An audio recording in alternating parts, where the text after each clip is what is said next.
Hey, yo, what's up, y'all? I was just finishing sharing the stream out and all that shit. I'm doing the metadata. What's up, guys? See what's happening with Cody Lee? No. I don't know what exactly you're referencing. I hear a lot of random shit about him. He's another one of those lol cows that's like, I can't keep track of all of them all the time. But fucking, let me pull OBS back up. Switch it over to, I believe it's, yeah, I want full screen. What's up, Reject Demon? I appreciate everybody popping by. I'm not sure how I say your name, but APS 2319? Yeah, whatever. What is happening with Cody Lee? We might have time to take a look at him. I have some other stuff on the docket as it is. We might have some time to take a look at him. We will see. Hopefully this game's not too loud, and hopefully it shows up well on stream. It fucking better.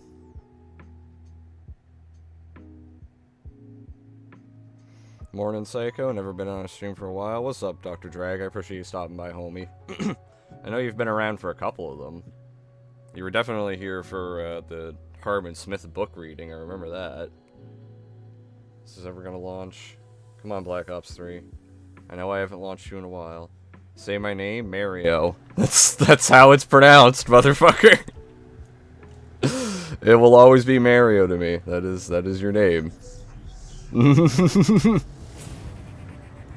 That is very loud. I'm gonna have to turn this down.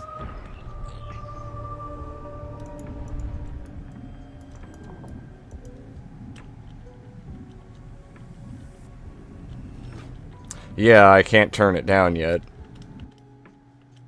Because the game's a bitch. And it wants me to wait.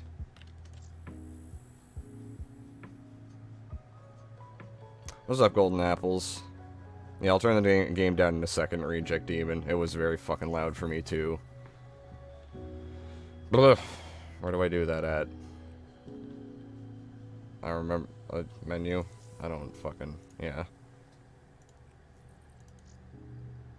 Turn you way the fuck down, bro. Jesus. I feel like 10's probably good. If I have to turn anything else down, I will. I don't need this to be loud. What's up? I'm still waiting for the Mayo response. Don't keep us waiting much longer. I don't know how long editing's gonna take me, guys. I'll say that, but I'm hoping to have it out within the week. Because I'm just about finished recording, and then I can start editing, and editing's usually one of my favorite processes when it comes to making a YouTube video. So once I get through that, or once I finish the recording, the editing is going to be really easy to get through, I feel like. How fast it's going to be, I don't know, and I'm not going to be able to gauge that right away. Why does this feel so fucking laggy? Good lord. Black Ops 3 hates me right now. Why did I go into weapons as well? I wanted to look at my gums.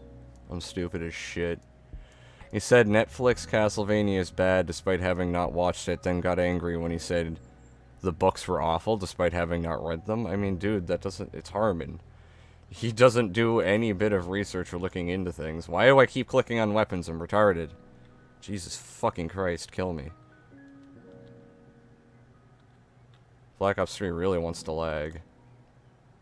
Normally it's not this bad. I have a feeling it's because I'm streaming. This is my first time trying to stream this game, too. These are all free. Because I don't have many other ones. Yeah, fuck it. I guess that's what we're going with, then. I'm not going to be playing this long anyway, so I don't know why I give a shit. We're going to be looking at videos soon.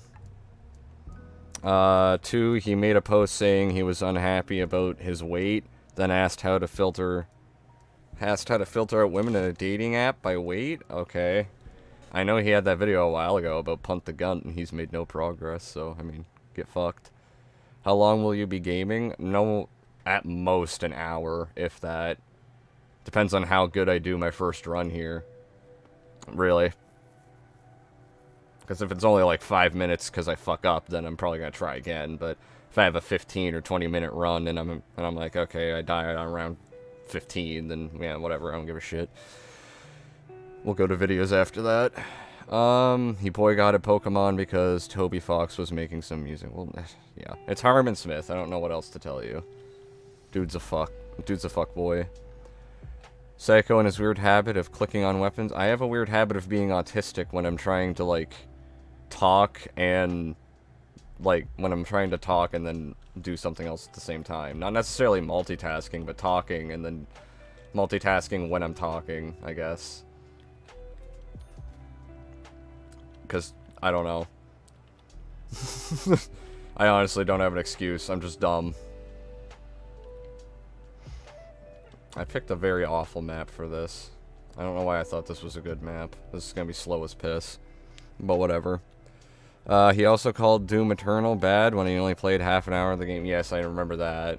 That I do remember. Because it's fucking... It's Harmon Smith. Again, guys, I don't know what you expect. He wants to piss you off. That's his entire point. Jesus Christ, could this be any slower? This is a horrible idea. I picked an awful map. Give me a fucking gun. Yes. I'll just shoot things. I don't care about getting the points if they're too far away. Because I am not waiting. Go away. Fuck you. But yeah, I only plan on playing games for a few minutes. Like I said, depends on how well I do this first game. Then we're gonna go into videos, because I got shit I want to watch. And, yeah. There's at least 2 videos I want to watch, and then there's some other stuff I have ideas of what we can look at. This Black Ops, it's Black Ops 3 zombies. And it's my favorite zombies. I just picked a horrible map. I guess not a horrible map, just it's very fucking slow at the start. And I don't know why I did that. I was just like, yeah, this is an easy, quick map, and then I didn't put any more thought into it. Typical me. Why did you pick the worst map in the game? I picked the most bare-bone maps because I wanted a simple, quick match, Mario, and I didn't put any more thought into, oh yeah, this one has one of the worst fucking spawns. I didn't think about that until I loaded in, and I was like, oh yeah, knocked. I forgot, your spawns are shit for the first, like, 8 rounds. It doesn't matter, I'm not playing games for long, guys. It really doesn't matter. I'm only playing games to, like, pad this out a little bit until people come in and shit and settle in, and then we watch videos. So, to be fair, I don't give a shit. You can watch me shoot zombies from 100 yards away.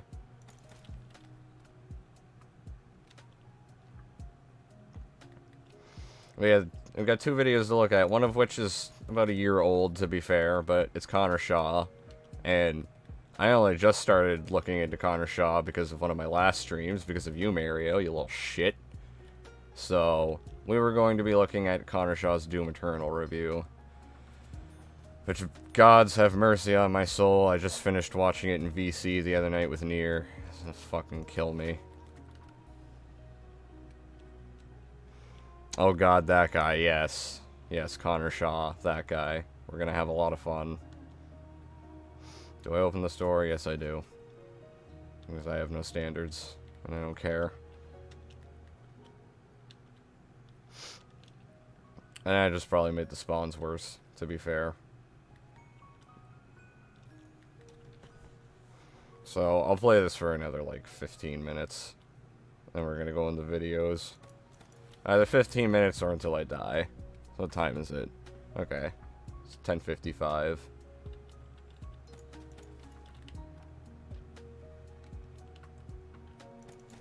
Well, spawns aren't that bad here. Okay. Oh boy. I really needed that. I was so low on ammo. Totally didn't want anything else. Fucking asshole game. Yo, playing Black Ops 3 whenever. Yes, Black Ops 3 Zombies is my favorite zombies. Black Ops 3, despite its monetization, was a really fucking good game. I'm gonna say it. Campaign story was shit. You don't get me wrong. My aim is shit. Don't get me wrong. But yeah, the campaign story was shit, and the monetization in this game was kind of ass, but the actual game was really fucking good in between zombies. And I didn't hate the multiplayer. I think I definitely preferred Black Ops 2's multiplayer, but I didn't hate the multiplayer of this one. By any stretch. I agree that Connor Shaw's Doom Eternal review was painful to watch. Yeah, I mean, it's not just painful to watch, it's like, there's so much misinformation in that review, it's frustrating. To be honest.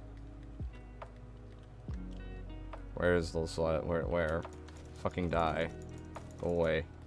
Leave me alone. I shouldn't have opened this door. This was a terrible idea. Why are you 6 miles out there? What the fuck? What is his problem? You stupid motherfucker. Jesus Christ, man. Fuck this map spawns. Connor Shaw is the definition of cursed. Cursed opinions and cursed images. Yes. And don't forget he's also apparently the internet's NB. Whatever the fuck that means. Like, I know what NB means, but, like, what the fuck does that statement mean altogether? He says that like it means something. It really doesn't. You're the internet's non-binary. Okay? What? Who fucking asked? It wasn't me. I'm pretty sure I fucking didn't ask, you stupid asshole. No one gives a shit either. Jesus Christ. Black Ops 3 customs are really good. Yeah, I have tried some of the custom maps. I have some mods too. Also, one of the best mods I found for this game is one called, like, Extra Gobble Gums or something like that. Which, like, some of the gums it adds are kind of cool, I guess. But what's really cool about that mod is it gives you infinite gobble gums, so just bypass the monetization of zombies entirely. The only downside is you can't use attachments and stuff on your weapons, because, like, you know, it doesn't, like, let you use your actual shit. I don't know, it's weird. Because of how because of, like, you're using a mod. The game's weird like that, but I'll take the gums. Most days. I just don't care for it today, because we're just fucking around. What do you think of Grunkle Brain? Grunkle Brain's, I mean, Grunkle's aight. I don't hate the guy. Dude definitely tries to, like, troll and fucking rage bait you, though. In VC a lot. That's kind of his shtick. That's kind of Grunkle's shtick. So I don't blame anyone for picking on him either, because he's kind of doing it intentionally. But I don't hate him. Still. I'll say that. Yeah, that was great. I totally fucking... How did that miss? This fucking gun, I swear, it's either 1000% accurate or not at all. You know, that kind of sounds dope. Need to download that? Yeah, I'll show you the mod after I quit out of the game. I'll take a quick second to drop by the workshop and show it to you. I can probably even drop a link to it in my server if you want, Buzzly. Because I know you into server, homeboy. So, yeah. Could probably do that.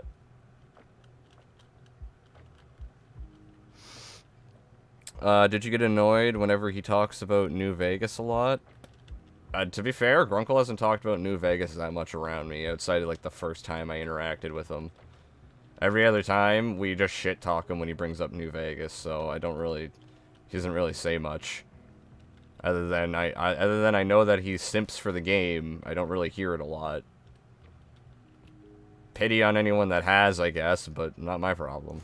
If I haven't heard it. What was that aim? I swear I'm autistic. With my aim, specifically. I'm dyslexic when it comes to reading. I'm autistic with my aim. And I'm retarded when it comes to doing day-to-day tasks. Just so we all understand the difference.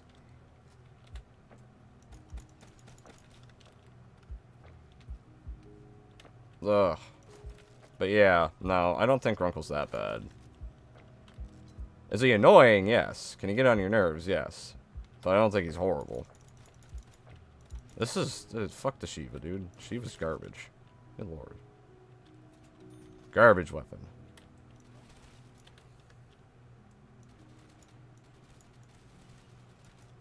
Okay, this is a much better weapon. That's an even better weapon. Anyone else? Hello? I don't need to aim with this, I just need to shoot.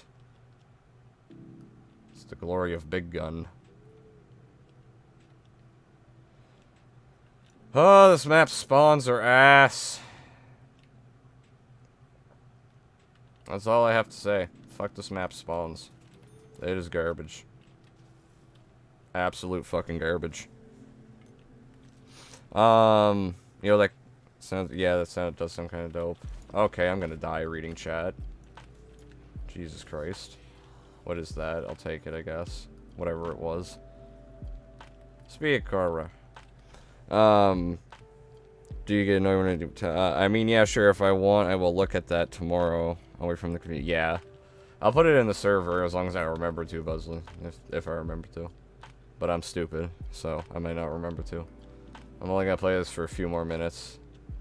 Because I want to do Vibios. To be honest.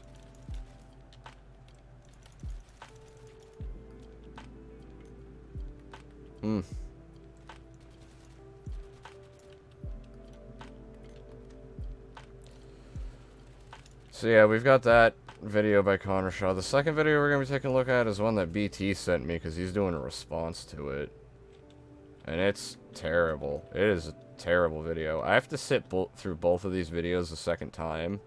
Because I already watched them both in VC with Nier and BT and shit. And I just have to say, they're both gods awful. But I've only seen them the one time. But I'm sad I have to sit through them a second time at all. It was bad enough I had to sit through them the first time. So, like, fuck my life, dude. I really don't want to. I really don't want to, but at the same time, I know that's good content for the stream, so. Could these zombies spawn any fucking... It's round 6. It's round 6. Holy shit, Nocturne and Toten, your spawns.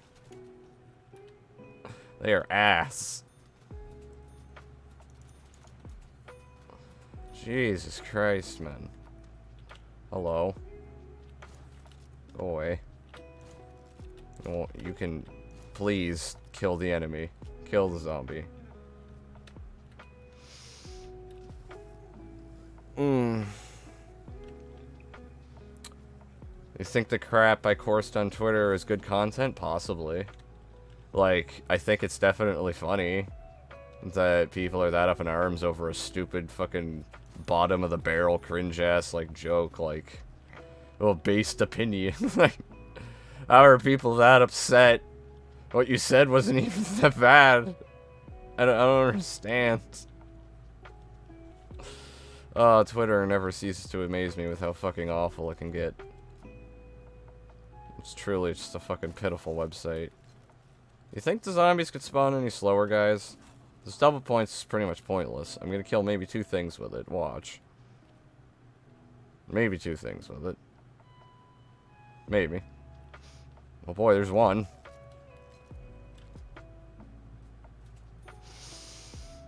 I can't wait to see if I get 2.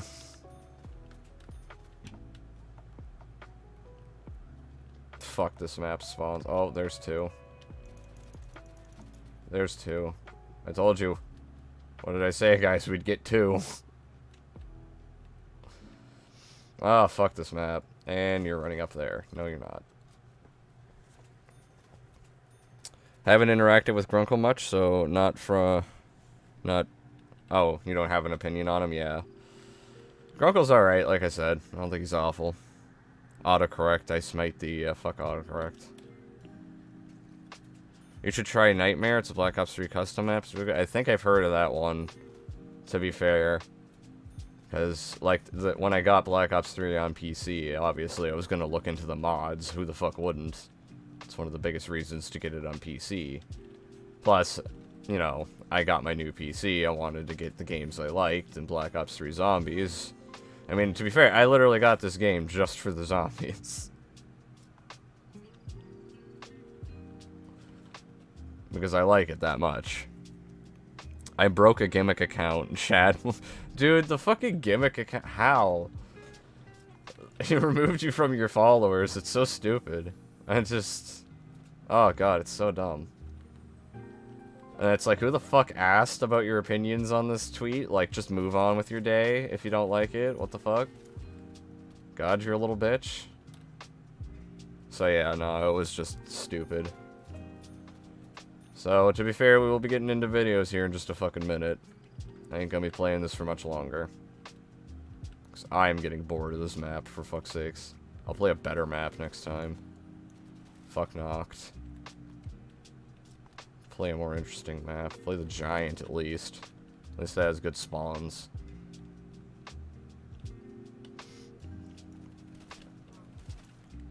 Fuck out of here, little bitch.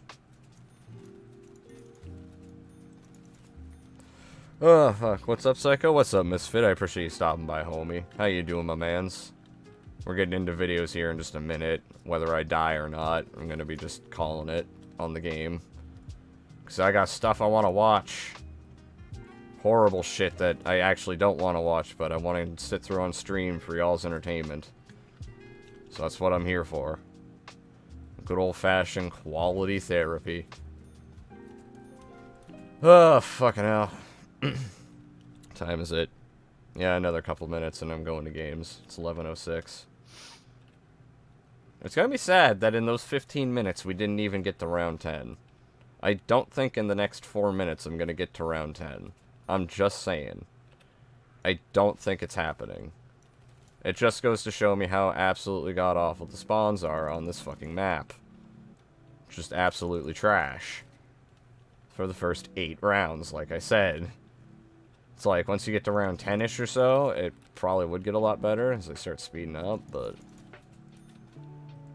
Yeah, I don't know. It's just bad, man. It's just fucking bad. Not as bad as the videos we're gonna be sitting through, but it's still bad. Jesus Christ. That account retweeted the tweet, replied, fuck, I can't read while I'm doing this. There. I'm gonna go to the camping spot. Because then I don't have to think as much. Okay. That account retweeted the tweet, replied to. He's the reason I even saw the original tweet. Oh, well, he's a pussy. Jesus Christ, what a little bitch. I don't know, I've never felt the need to remove someone from my followers. Or anything like that. I don't really give a shit if people disagree with me that much. Or if, like, they say some shit I don't agree with. That's fucking whatever. Like, who actually gives a fuck?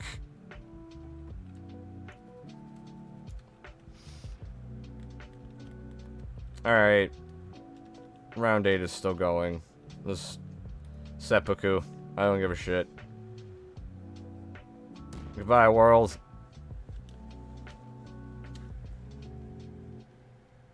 I'm the type of guy in zombies who intentionally trying to get as many kills as possible, to be honest. I don't know if I'm a point whore. When I played old school Black Ops 1 zombies, I was always a point whore. And 9 times out of 10 when I played with my friends, or with my friends plus randoms, I would always have the most money. Chilling for the night. You watching The Last of Us 2 remake cringe tonight? I don't know if I'll have time for that. I definitely want to do that in a stream for sure, Misfit, but I don't know if I'm going to get to that tonight. I've got some other stuff I want to watch and some other shit that I might take a look at. But if we have time, maybe. I might look into some of that. Oh, fuck. Black Ops 3 goated, though.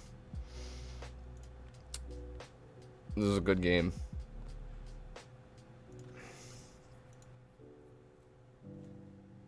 Die with honor. I blew myself up like a fucking true man. Alright, switch this over to chilling. Alright, guys. What do you want to start with? What do we want to start with? There's... What was his fucking name? Let me go check what his fucking name was. Alex Becker. There's Alex Becker, and there's Connor Shaw. Intentionally overcooks grenades. Get the cancer out of the way. Yeah, that. After Black Ops 3 COD just felt like different with a few exceptions. I agree, and Black Ops 3 Zombies was also like the real, like, after Black Ops 3 Zombies was when the real decline in zombies started. Even if you like Black Ops 4, I think that's okay, but you can't deny that zombies really declined after Black Ops 3.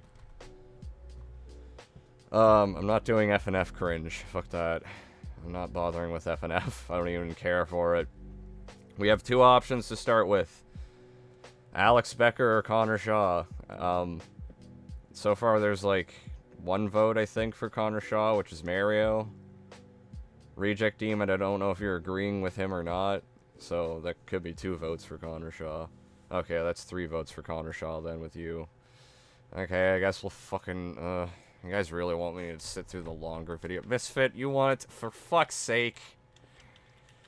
Y'all really want me to fucking sit through the longer one first? Ah, fucking fuck, dude. Connor Shaw. This is fucking cancer. This is fucking cancer. Is this it? I'm pretty sure that's it. Yeah, that's the one. Is this the one that I watched in VC? Hi, Papa Frago. What's up, Gamer Boy Bathwater? Appreciate you stopping by, homie. How you doing, my mans? We're about to sit through fucking Connor Shaw again. Kill me. I'll have to make sure the audio's good. Also, fucking hold up a second. Let me switch over to Be Right Back screen. I want to check something. Just want to make sure I don't see it.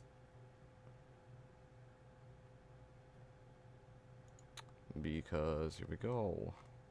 Okay.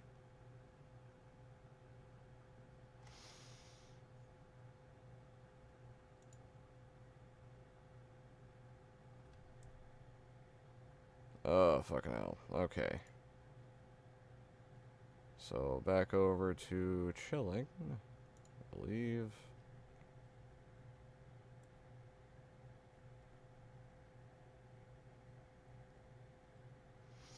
Alright.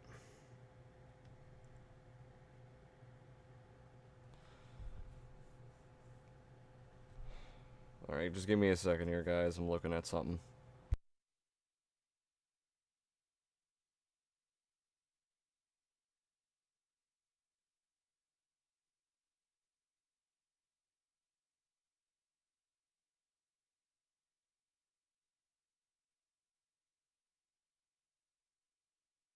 Alright.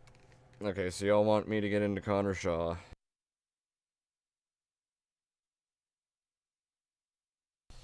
I am. I had to check something, Mario. My fucking god. Let's go. Let's get through this fucking Dane Bramage. The Doom franchise has seen its ups and downs. An effective inventor of more modern understandings of first-person shooters, games of the genre back in the 90s were often dubbed Doom-likes in their existence. And Doom 2 further cemented the series' place as the backbone of FPSs. Doom 3 was a video game, and then we had the rebirth in 2016 with the series reimagining, dubbed simply Doom, henceforth being referred to as Doom 2016. An instant hit with old-school fans and the new generation alike, Doom 2016's simple, satisfying combat paired with modern innovations and appearances, there was no question the series had risen from its grave. And so, was the series ever, like, dead? Like, it had a falling out? It felt like it was going through a bit of an identity crisis? It had to do some soul-searching for a little bit, but it... don't think Doom ever actually fucking died. Doom only had one down, that was Doom 3, and yeah. I already want to kill myself now, exactly. I never got to play Doom 3, really want to though. I've been a GameCube PS2 nostalgia hit lately. I mean, that's fair, I guess. I played Doom 1 and Doom 2 a tiny bit, and that was it, so... I really don't give a shit, but I don't think the series ever died. Yo, what's up, Alistair? I appreciate you stopping by, homie. Also, another thing I have to say about Connor Shaw is I hate how he tries to flower up his sentence structure to make himself sound more intelligent. Like, I don't know, he's just got a very specific way of speaking, and I hate it when people try and talk like that. It's very, like, they try to flower themselves up, and it just ends up coming off as facetious. I don't know, it's just me. around 4 years later, the long-awaited sequel Doom Eternal hit digital shelves amid a pandemic. That was about a year ago from now, if you're wondering. Critical and fan response to Doom Eternal was exceedingly positive, and I can very much understand where everyone is coming from. However, I don't really like Doom Eternal. I think it's a... Okay. Like, I guess it's fine to not like Doom Eternal, but I don't understand why you needed to make this video when you'll see that he pretty much covers a lot of the same points that he did from his other Doom Eternal video. This is just like this is his Doom Eternal review 1.5 final mix. Fine enough game, but if given the choice between playing 2016 or Eternal, I'd pick the former every time, and here's why. Full disclosure, I mean, again, I guess it's subjective, but I don't know, this whole video just comes off as stupid by the end when if he just ended the video with "I like the game," I don't know, but he ends up overindulging his analysis, and it ends up coming off as facetious the entire time. He speaks like a politician, says a lot of words without actually saying anything. Also, he loves to talk about COVID for no reason. I fucking know. I hate it. Every video I've watched from him, he has to bring up COVID. Within the first minute, mind you. Within the first fucking minute. Holy shit. Steam Deck? What about the Steam Deck, Henry? Doom 3 is a perfectly fine shooter. It's just the black sheep of Doom. Yeah, it's just a weird Doom game. That's the thing. I've reviewed Eternal in the past, so if you'd like to watch that video first to get a rundown of the basics of Doom-style games, that's linked above and below. I'll be treading on— You would be the very last person I ever go to for Doom Eternal.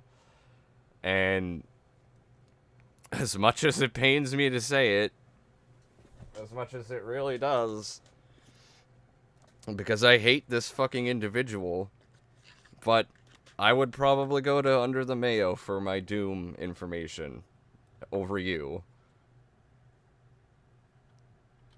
On some of the same ground in this video, so as such, I'll try to keep the basics brief.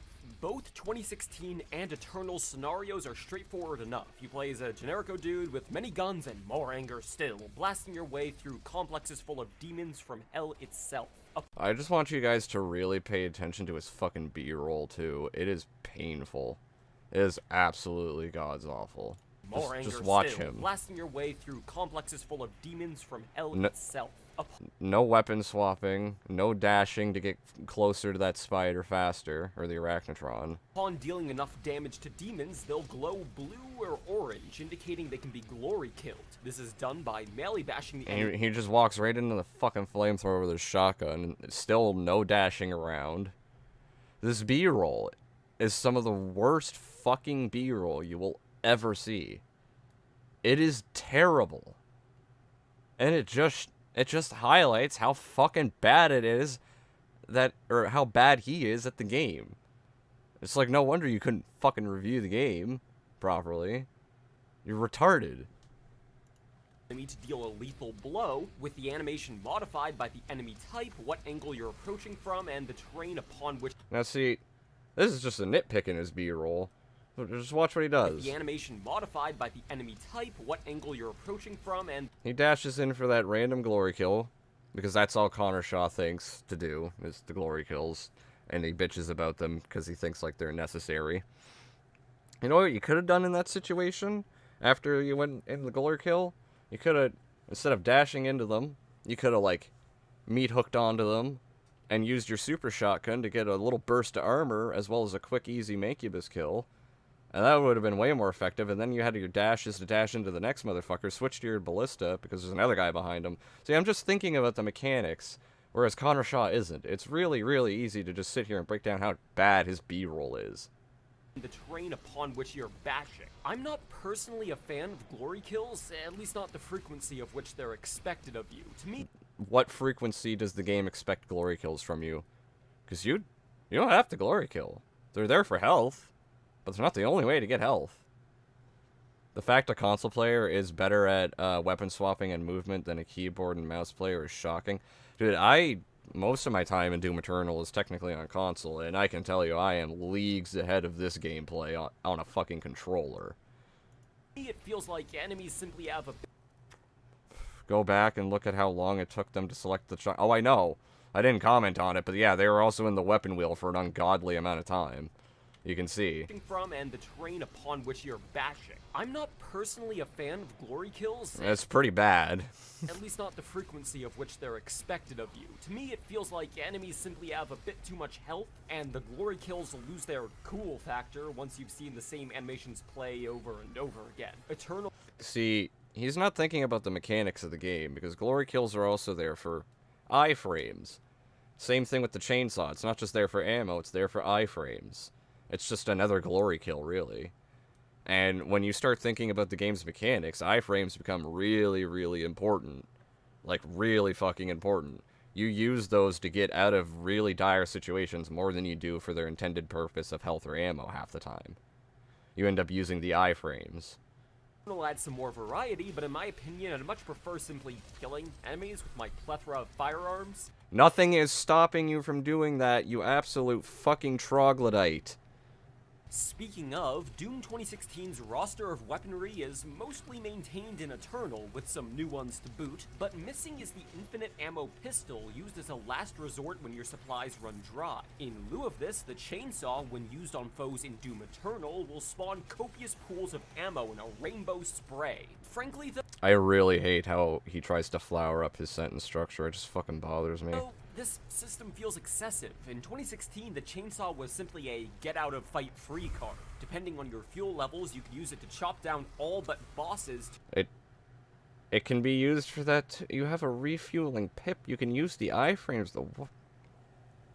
I guess he means it because, like, oh, you can stock up and kill Big Demon in Doom 2016. You can still kill some of the big demons if you have 3 pips in Doom Eternal, and it is not hard to stock up. To bypass combat with them altogether, for when you're low on health or supplies. In Eternal, the chainsaw with its slowly regenerating gasoline sees more use to supplement an artificial lack of ammo. Weapons... It actually... It's so oxymoronic when you state it like that, because then there therefore is no lack of ammo. Ammo is technically infinite in this game. There is no ammo limit. The chainsaw is a reload. I just don't understand how people don't see that. This game basically has infinite ammo. Ammo supplies are noticeably lower in Eternal, and drops seem fewer and farther between. This effectively forces you to chop up a lightweight enemy every once in a while, and to compensate for this, basic enemies seem to infinitely spawn in areas you've long since cleared to serve as ammo caches. The game... Yeah, maybe you should start using that to your advantage, Connor, instead of, like, being a fucking sped about it. He fucking fails at actually analyzing these mechanics. Play loop of ranged combat to chainsaw to ranged combat isn't necessarily... Ranged combat to chainsaw to ranged combat. I have to hear it again. The gameplay loop of ranged combat to chainsaw to ranged combat isn't necessarily... Huh? Ranged combat to chainsaw to ranged combat? Excuse me? You don't... Doom encourages you to get aggressive and up in the enemy's face so much. I don't understand this sentiment. Oh, how fuck this... Oh, me. Oh, fuck. Oh, Jesus Christ. This is bad. Bad, but it feels more railroaded than 2016's freeform fights. The chainsaw feels necessary rather than being a fun option. Oh... It's...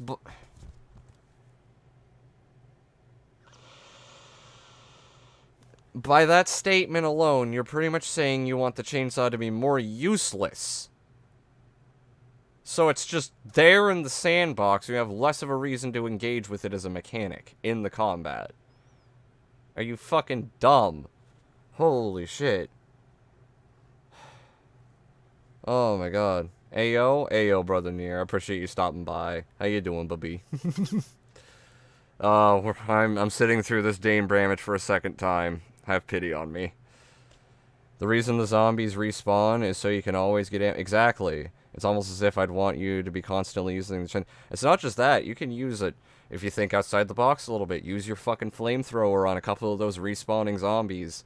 And a grenade. And a chainsaw on one of them. Boom. Shit ton of armor. Fucking ammo. Like, it's just... This is so dumb. And he's bitching about the chainsaw not being a fun option and being essential. It's like, I'm sorry the game wants you to engage with that mechanic. I'm sorry it's not a useless fucking mechanic. It's just there. So that's pretty much what he said. Eternal does offer more in the way of alternative arsenal, however. Slowly regenerating grenades have returned, but in addition is an ice grenade, a flamethrower burst, an instant kill sword, and... An instant kill sword. And you're gonna bitch about the chainsaw not being a fun option, and you're like, but you get this instant kill sword.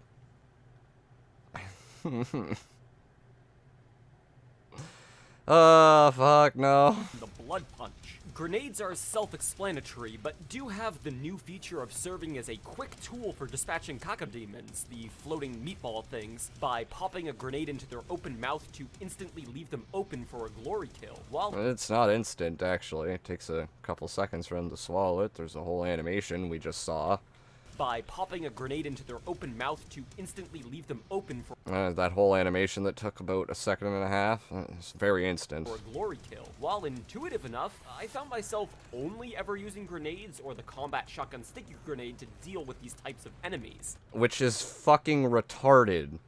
The ballista can not only, with a charge shot, take out a cacodemon or severely wound a pain elemental. It can also wound the other aerial enemies around it. You are a troglodyte. You are a moron for thinking that this is the only way to deal with these enemies. Holy shit. It's the most effective way, after all, and with so many other foes to deal with at any given time, it would be a waste to do anything else. Moving on, the Ice Grenade freezes enemies and can be upgraded to leave foes more vulnerable to damage while stuck. Simple enough, It also makes them weaker, I'm pretty sure.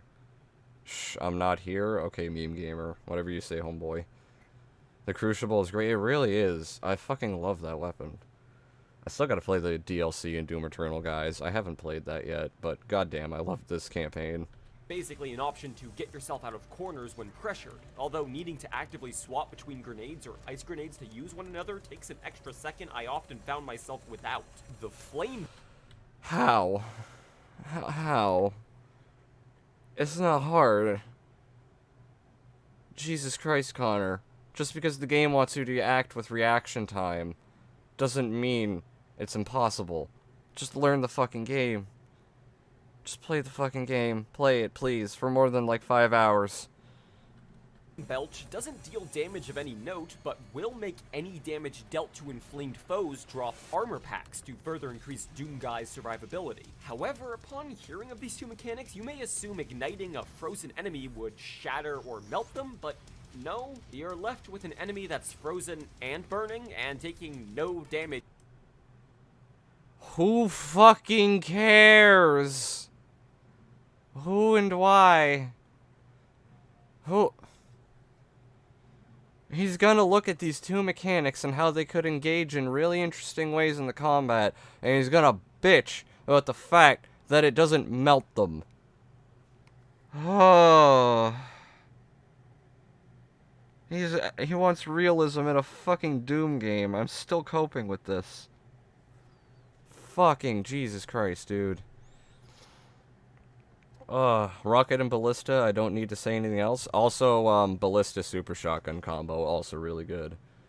My face when he wants Doom, when he wants Doom to have realism, I know, it's fucking... No one's asking for realism in a fucking Doom game. This guy makes worse arguments than my dad on why he left.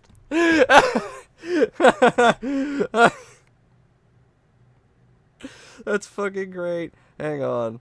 I'm pinning that. Jesus fucking Christ. That's a great comment. Holy shit. Connor Shaw wants realism in video games, that he wants to be a woman in which... he wants to be a woman IRL, which isn't realistic. Yeah. Fucking facts, bro. Like, Jesus Christ. Realism in Doom is as vacant as Connor's skull. It's such a stupid argument. Who the fuck asked for this mechanic to engage in that way? He's gonna look at how these two mechanics could synergize really well and bitch about how they don't act in a realistic manner in a Doom game. From either. But the Blood Punch can bash foes to bits. Every time you get a glory kill, your Blood Punch will charge, and when it's fully charged, striking enemies with melee will enact a powerful swing in a radius. Just waste that on an imp, by the way. And when it's fully charged, striking enemies with melee will enact... Just about to waste this entire Blood Punch on an imp. Just... This is pain. In a radius, dealing massive damage and knocking armor off of certain kinds of demons. I enjoy Blood Punch overall, however, in contrast, the normal melee attack does literally no damage. It slightly staggers enemies back because you have a fucking Blood Punch. Backwards, but unlike 2016, you can't resort to swinging away when pressured. Swinging away when pressured. What? Who? What? Why? Why, when you get cornered or pressured in fucking Doom, would you start to spam melee attacks? What sense does that make? Are you retarded? Honestly. Who's getting cornered in this game and starts spamming melee attacks like a fucking retard? Why is that your solution? Holy shit. Swinging away in pressure, bruh. It was more of an assault thing against fodder. Yeah, well, I mean, it could be abused against fodder a bit in Doom 2016, but, like, why in any situation when you're, quote, under pressure would you start spamming your melee attacks? It wasn't a defensive tool, it was offensive in 2016. Yeah, it was. It was, again, it could be spammed, it could be abused a bit on the fodder, but I don't understand. I don't get it. Swinging away in pressure is what the blood punch is for. Yeah, that you could use offensively and defensively. You have a fucking blood punch. You have a mega punch, you dumbass. What I'm trying to say is, the gameplay mechanics of Doom Eternal all feel as though they were developed independent of one another, with no consideration as to their interactions with one another. Anybody else get that sentiment? Anybody else feel like they developed each mechanic individually without any regard to how they would synergize with one another? Does anybody feel like that's what they did in Doom Eternal? Because I fucking don't. Freezing an enemy with an ice grenade and then lighting them on fire with your flamethrower leaves you with a burning icicle rather than melting them or dealing any damage. Who fucking cares? Look at how the mechanics interact with one another and what they're supposed to do rather than what you think they should do based on the real world, you fucking retard. Being slowed down in certain levels, drowned in pools of purple goo, leaves you with no method of faster transit, despite... And if you actually played the game more than, like, fucking once, you would, and understood its mechanics more than a fucking 5-year-old, you might have just figured out that if you use the meat hook in this situation, you can bypass this whole puzzle with that fucking stupid crate and shit, and swing right around to the next part of the level. Wow!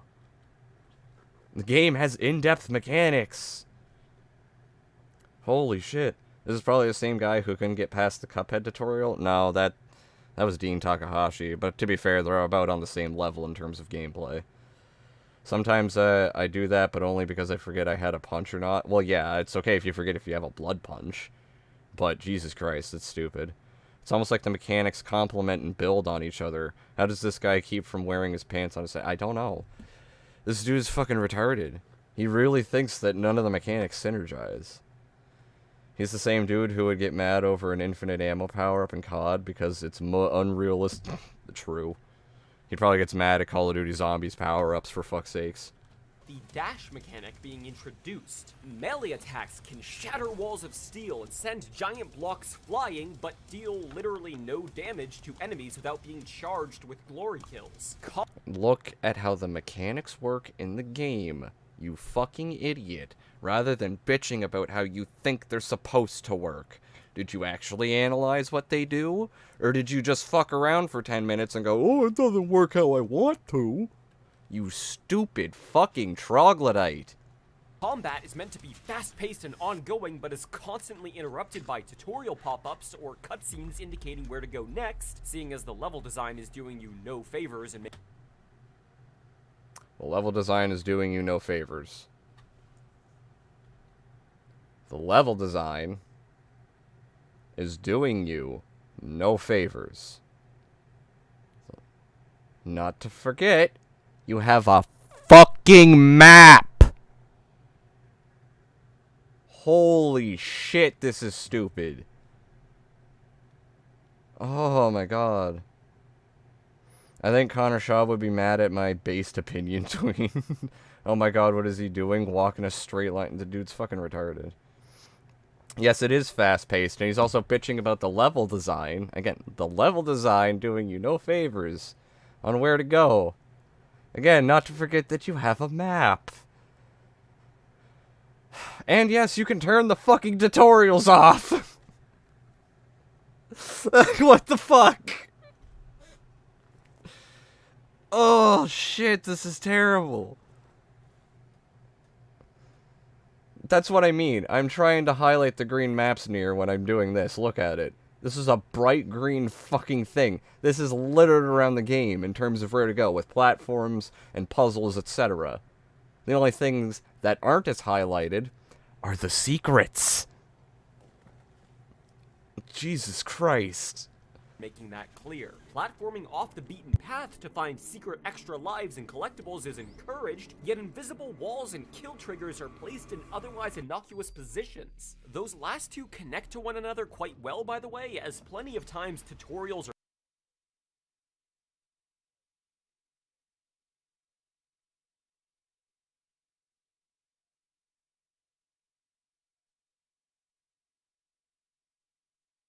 Those last two connect to one another quite well, by the way, as plenty of times tutorials or cutscenes would pop up in the middle. Fucking hell, I just realized my mic was muted. I'm retarded.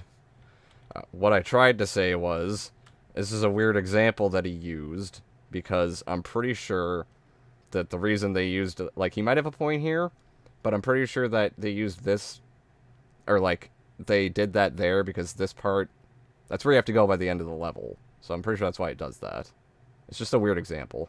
Walls and kill triggers are placed in otherwise innocuous positions. Those last two connect to one another quite well, by the way, as plenty of times tutorials or cutscenes would pop up in the middle of platforming, and during the time the screen takes to fade back into gameplay, the game is still going, meaning you'll end up falling and dying or being blasted by enemies you're in the middle of dealing with.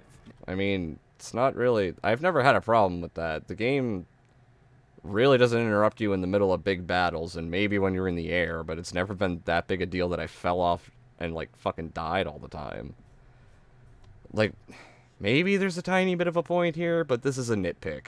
Now, to be clear, the tutorial pop-ups can be fully disabled. However, the cutscenes... Oh, now you recognize that. Scenes, while skippable, still activate without warning. And besides, the tutorials are very much a necessity for a first-time player, as all the varied and unrelated mechanics need quite the introduction to sink in, giving the player... Yeah. It's almost like you're supposed to learn them by playing the game. More options for exploration and combat sounds good in theory, but in practice, the game is weighed down by them. How? How, though? I mean, the number of abilities on the HUD bound to different keys across the keyboard, it's like playing an MMO with the Marathon Man pace of, well, Doom. Huh? What the f... I'm sorry the shooter wants you to use buttons. I don't... What the fuck? It's not that bad. You gotta switch fucking weapons and weapon mods and move around, dash, and you gotta switch grenades and you have a chainsaw and a crucible. Does that really sound that bad? Really? Some mechanics are outright competing with each other in their intended purpose. How? How the fuck? Chainsaw and Crucible, the sword that is, could absolutely have been combined together into one weapon bound to one key. Why? The Crucible is supposed to be like your replacement for that fun option you bitched about earlier, and the chainsaw has been refined to its intended purpose of getting fucking ammo, as well as a secondary purpose of being a secondary glory kill for iframes. Why the fuck would you combine the two again and do Doom 2016 with the chainsaw all over again? You are a fucking retard. Thing happened one time. Oh my god, this is so game-breaking, guys. This ruins the game, guys. Connor wants Doom to be a he literally wants it to be a mindless shooter. Chainsaw also can't kill super heavies. That's what the Crucible is for. Yeah. He basically, when he says he wants the two to be combined, he's basically saying he wants the chainsaw from Doom 2016 again. Where it could, when you have enough ammo for it, or enough pips, you could, like, one-shot pretty much any demon outside of, like, a boss. It's so stupid. It really is. They serve the same theoretical function of quickly eliminating a close-range target to save on ammo. Having two instant-kill melee weapons with different fuel sources is excessive and confused. There are new excessive and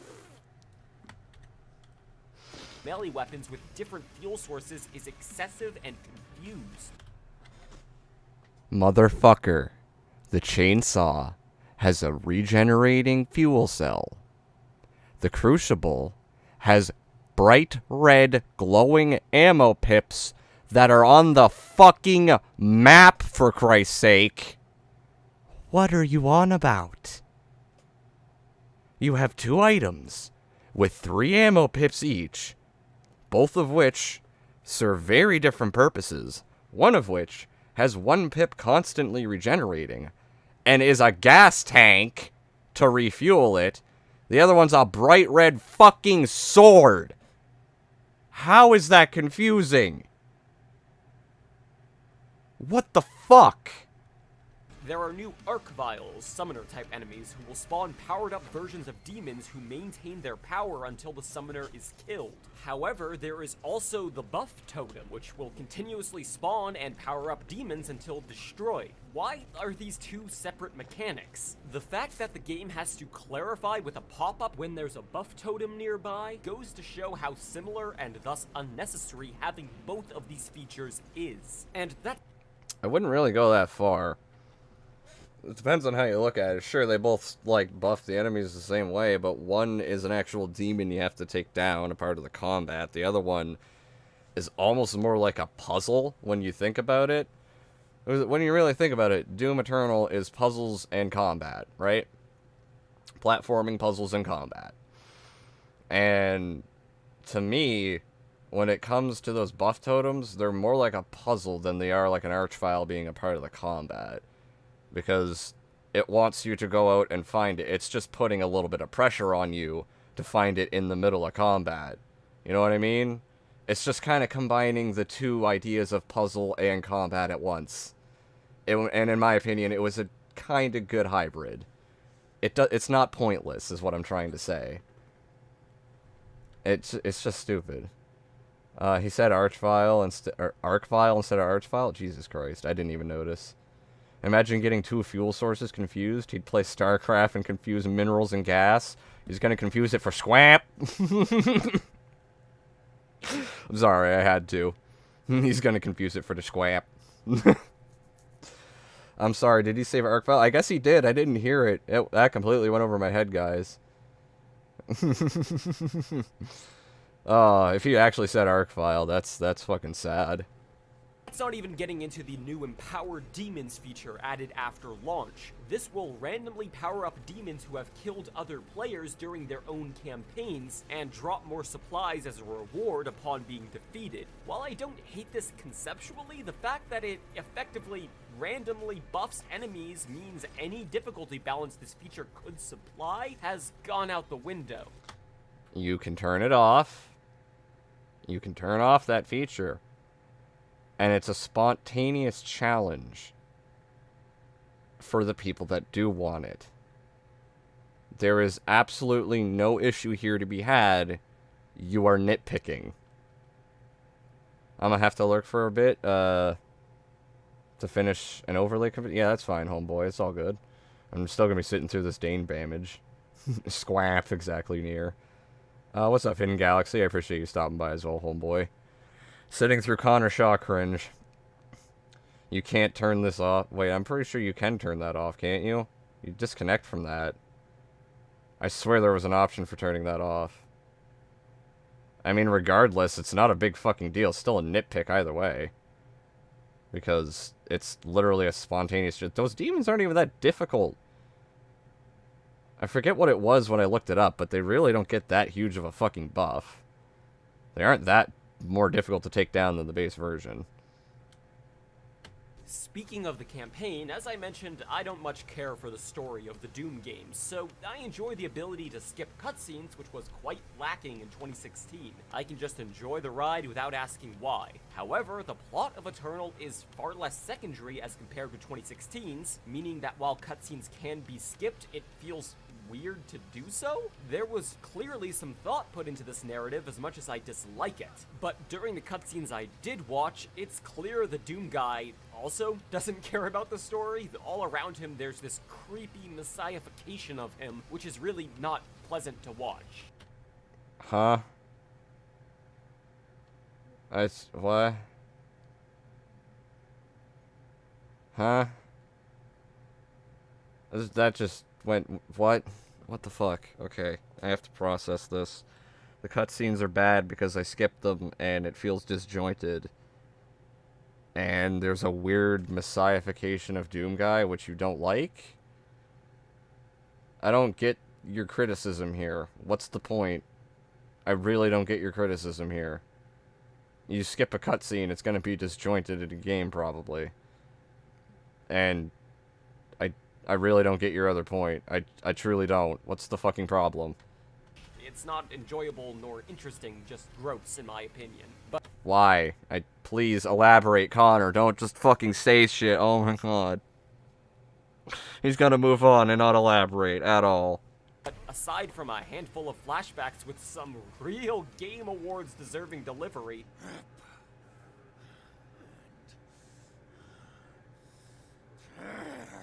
Doomguy is silent and uncaring throughout. That's the fucking point of his character. What the fuck are you... Oh, no. My point being, more effort was put into the plot than 2016's vague hell energy bad romp, but between being skippable and the protagonist clearly not giving a shit, why even bother trying to make a narrative at all? Oh, Connor, please just shut the fuck up. You don't know what you're talking about.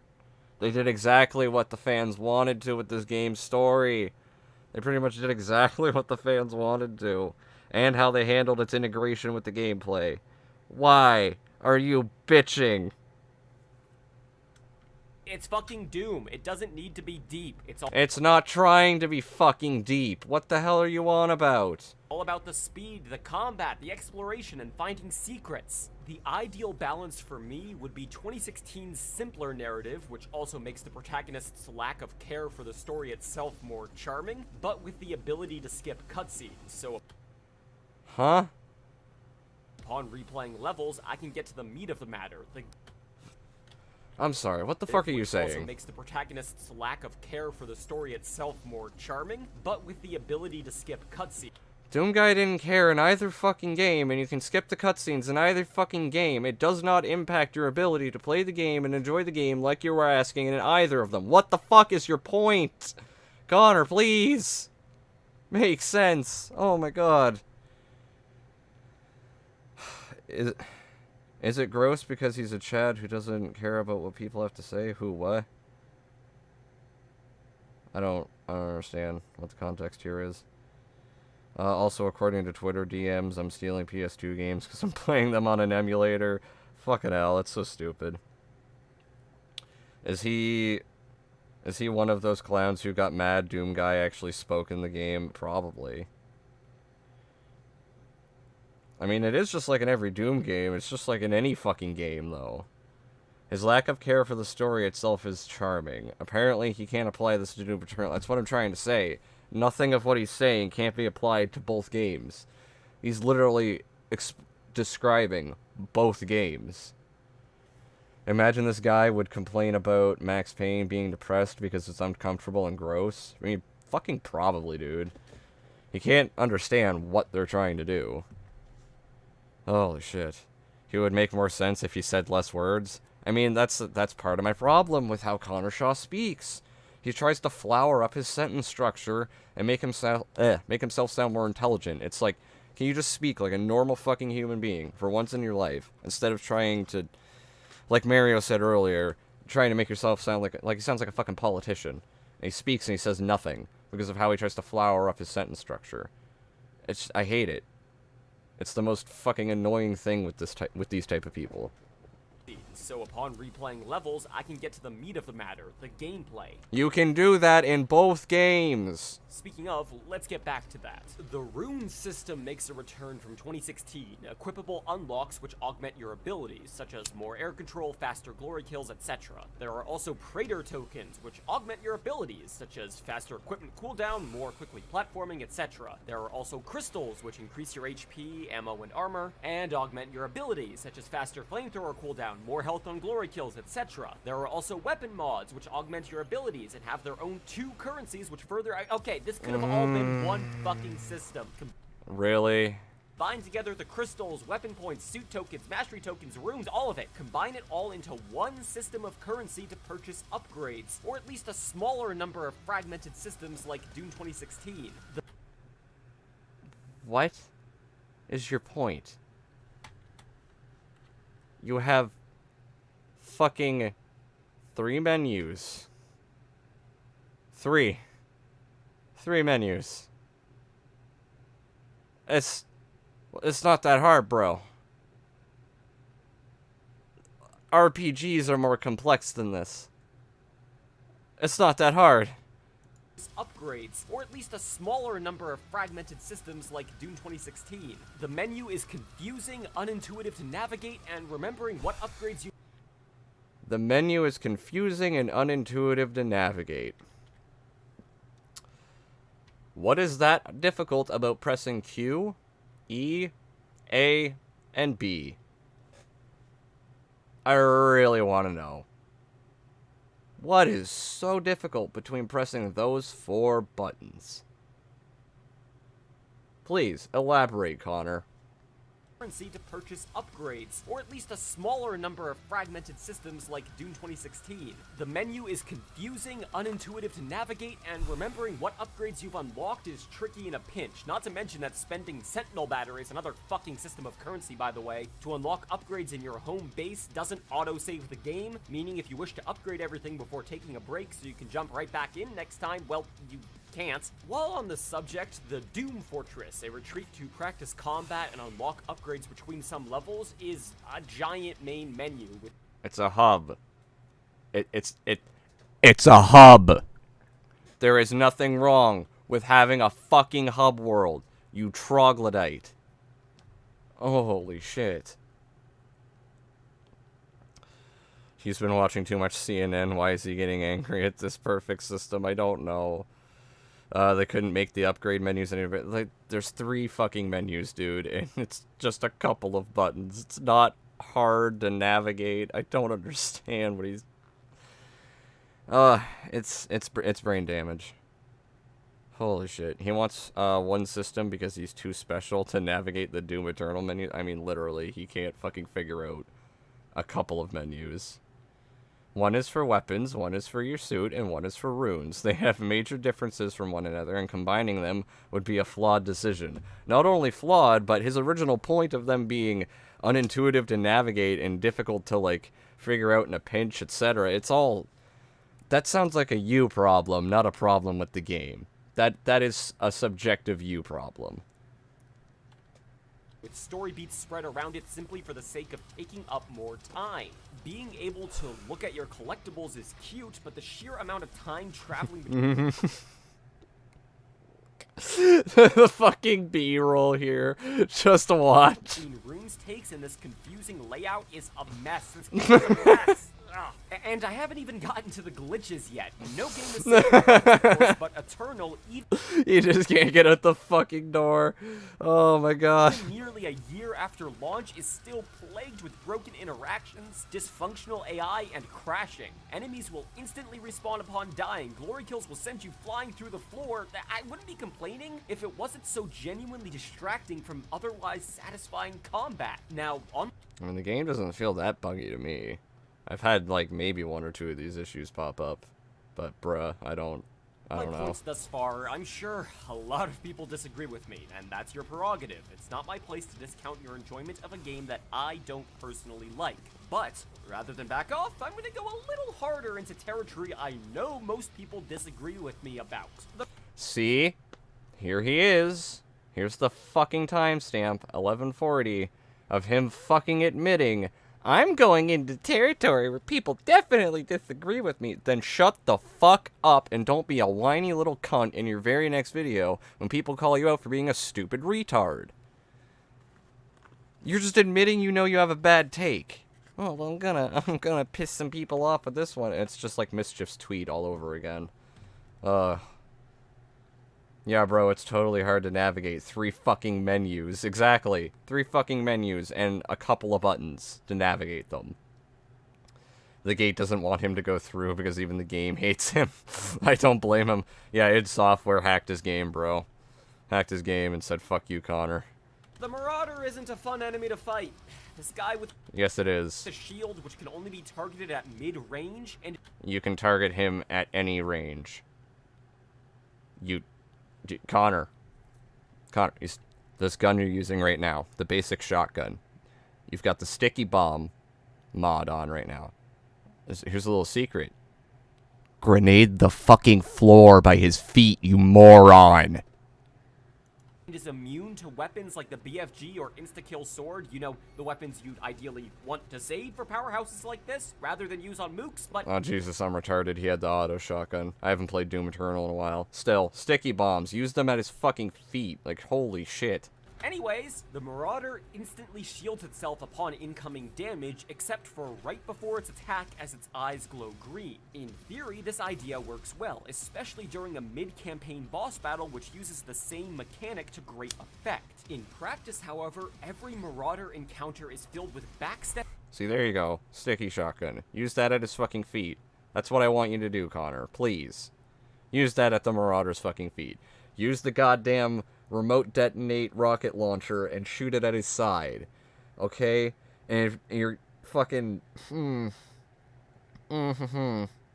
Or you could back off until he does his fucking flashy thing and parry him with the shotgun. And then you can get a combo in with the ballista. And you can keep grenading his feet. Oh my god. There are a lot more methods of taking him out. Also, if you get the Unmaker, that's a good alternative to using the BFG, since the BFG doesn't work on him as well. Once you get him in a state where you can actually hit him with a weapon, use the fucking Unmaker on him. It'll do a shit ton of damage. The Marauder is easy with rockets or pipe. There's so many ways to approach the Marauder. It's not just, I have to sit back at mid-range and parry, like every retard that's ever poorly reviewed this game thinks. Stepping, trying to maintain mid-range, and waiting for him to stop using attacks he can't be shot during, and instead use the one attack during which he can be hurt. He can go for long stretches without giving you a window to attack, and it's seemingly... You are sitting there, point blank, spamming a fucking minigun at his shield. What do you expect, you retard? Wait for your opening! Or spam his feet with sticky bombs, or use the remote fucking detonation on the rocket launcher on his sides. Parry him for an opening. These are all options. Random when he'll finally decide to be vulnerable. I don't understand why people praise this enemy. He's dropped in along... Because you are retarded and don't know how to fight him. I said it before, that the Marauder is basically the queen of the chessboard in this game. Like, you know, people can make the comparisons of first-person shooters to chess games sometimes, when they're done really well. And, like, your arsenal of weapons in your sandbox or your chess pieces, all that kind of shit. And the enemy roster and their abilities are the other chess pieces, and it's all about the position, blah, blah, you know the dumb comparison. Well, taking that in mind, I would call the Marauder the queen of the chessboard, because it's, you know, it's like the queen of the enemy's team. You've got all your abilities, he's got all your abilities, he's your equal. He's the queen of the enemy chessboard, that's why I say that. He's really just, I mean, he might be a little boring to fight now if you played, like, hundreds of hours of the game, but I still think the best designed enemy in Doom Eternal. Alongside waves of normal foes which rush you and interrupt your otherwise focused fight. The gameplay slows to a crawl every time the Marauder shows up. I found... Not really at all. You can choose to deal with the Marauder first, you can choose to deal with him while you're dealing with other enemies, or you can choose to take out other enemies until the Marauder's the last fuckboy left. It all depends on how you prioritize each fight and how good you are. The famed super shotgun to be the most effective tool to deal with this foe, despite the new grappling hook to pull your... He just shot the fucking wall, or the floor, or some shit. To be the most effective tool to deal with this foe, despite the new yeah, he just shot the fucking floor. grappling hook to pull yourself towards Shot the enemies, floor again. serving... He's spamming his shotgun point blank, not waiting for any kind of opening, and he's not using any other weapon. You know what's bad? When you could use Under the Mayo as a source on why Connor Shaw is stupid. It's fucking sad when you can do that. I already brought up Under the Mayo, because as much as I fucking despise that person for the video I'm doing on him, yeah, he's right about Doom Eternal. I have to give him that. much function here. Speaking of which, with all the secret hunting, exploration, and 3D platforming, why introduce a grappling hook if you can't use it to platform in more inventive ways? As is, You can, it just depends on if you can actually reach an enemy. It's a meat hook. It's meant to grapple onto enemies specifically. It's just such a weird nitpick criticism, because why? Why would... The platforming works just fine, and you can integrate the grappling hook into it. You just can't grapple onto the fucking climbing walls, you moron. it's simply a quick way to bring yourself into damaging range of enemies. More mechanics not meshing, so on, so on. Look. The mechanics do mesh. What are you talking about? Literally, when you get the fucking meat hook, to give you an opportunity to platform with it via grappling an enemy across the fucking trench. What are you talking about? I'm being harsh. I personally think fairly so, but upon my second playthrough... The game is literally teaching you, when you get the meat hook from moment one, that you can use it to platform in creative ways if you think outside the box. You're just a moron. Marauder fights are the way they are because they're meant to be an equal to Doom guy, where the cutscene's too hard for Connor to follow. Yeah, that's why I say they're the queen of the chessboard, because they're meant to be like your equal. Playthrough of Eternal for this video, I found myself barely caring as I played. I didn't care as much about the upgrades, the secrets, and the fast-paced combat. That sounds like a you thing, Connor. That sounds like a fucking you thing.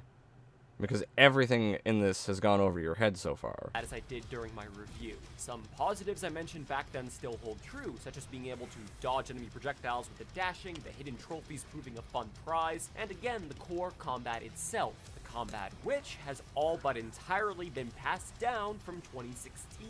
So let's take a step back and compare all of this to Doom 2016. Combat-wise, the game doesn't have nearly as many features and fewer enemy types to boot. But what is there is much more focused. You Okay. What's your fucking point here? enter a room full of enemies, use your plethora of weapons to fight back, and the better you do, the more powerful your weapons will be via unlocking upgrade points. That is... You... No. No, you did not. You're not saying that that is an exclusive thing to Doom 2016. Please. This is not exclusive to Doom 2016. Exploration will unlock secret collectibles, runes, and suit upgrades. Again, those last two should have been one and the same, but I digress. Oh, so you still have the same problem, you fucking moron. So on paper, this is the exact same fucking game. The way you're describing it. Those runes, by the way, will feature fun little challenge missions completely removed from Eternal to unlock said upgrade. These weren't removed from Eternal. They still had challenge things, didn't they? They were just formatted differently into the game. Pretty sure there was still little challenge. Weren't there still challenge? Yeah. Yes. There was this. They were just in the levels. They didn't take you to some weird place. I remember now. They had the secret little fucking gore nest things. So this is nothing. This is a nothing point. Level design-wise, 2016 is missing quite the number of secrets and off-the-beaten-path collectibles Eternal has on offer, but they aren't gone by any means. In addition, the classic level rooms are a fun little change of pace. In terms of layout, 2016's maps are a bit all over the place, but overall shorter from level to level. So... Okay. I don't... So you're saying it's also got less content in that regard, then? I don't get what you're trying to get across here, because pretty much on paper, this is the same game. I don't get you, Connor. I would get lost in both games, but not for nearly as long in 2016 as I sometimes could in Eternal. Both games are lacking a bit of You got lost in these games? There's a map! There's a fucking map! How the fuck did you get lost? I could understand not knowing where to go. How the fuck do you get lost? What? That's another you problem, Connor. Direction to guide the player forward. Gameplay-wise, however, 2016 simply plays better, faster, less downtime from How? What? Tutorials and needless new... You turn the fucking tutorials off, you stupid fucking troglodyte. Oh my fucking god. This game is, like, actually slower. Just... Mm-hmm. Oh my god, this is bad. Mechanics. Going back to 2016, the two biggest things that I missed from Eternal were the dash, not even necessarily in the air, just dashing on the ground to dodge attacks, and enemy weak points. Doom 2016's mantra is, if it has a head, it's a weak point, but Eternal has specific parts of enemies, like rocket launchers or arm cannons, which can be targeted and destroyed to make the foe less dangerous, using the sticky grenades to pop off the head cannons from arachnotrons, or the scope on the battle rifle to destroy the shoulder launchers on revenants. Connor, you're talking, but you really aren't fucking saying anything right now. It's satisfying and intuitive, a step in the right direction. Still, at least the lack of weak points in 2016 lets you turn your brain off and go full run-and-gun mode. You literally want a mindless shooter. Literally. Holy fucking shit. At least the lack of weak points in 2016 lets you turn your brain off and go full run-and-gun mode, which is also... There's so much to dissect in that one statement. For one, you don't need to just target the weak points in Eternal. You fucking idiot. For two, you're literally saying, in these words, that you pretty much want a fucking brain-dead shooter where you don't have to think. And that's your problem with Eternal. You have to think. Poor boo-hoo little you has to sit down and use their fucking brain cells for more than 2 goddamn seconds. I doubt you even had more than 2 to rub together to make a fucking coherent thought at this point. Eternal is objectively faster. Eternal has a fucking dash and a grappling hook. Okay? So don't forget that. Those are 2 movement things already. And it starts you with the double jump, where Doom 2016, you don't get it until partway through the game. Doom Eternal is objectively faster from the start. It's such a null point. Oh my god. There's also green lights which indicate where you to go. Yeah, that's a part of the level design. It's so stupid. Doom 2016 is aged like milk when you compare it to Eternal. I still think it's got, like, some fun level design, and it's fun. But Eternal definitely refined every single idea that 2016 had, but didn't execute the best. Eternal improved on 2016 in almost every way, pretty much. He held the heavy cannon and a battle rifle. I forgot he did that. And fair, probably went in one ear and out the other because I don't want to fucking hear his retardation. So enjoyable when done well. Let's talk about something important. What is Doom supposed to be? Obviously, when developing a game, you can make it pretty much however you want. It's your product, or it in Bethesda's in this case. But the name and ideas of Doom assume a certain style of play. To me, Doom is fast-paced combat in a series of arenas connected by hallways with secrets off the beaten path.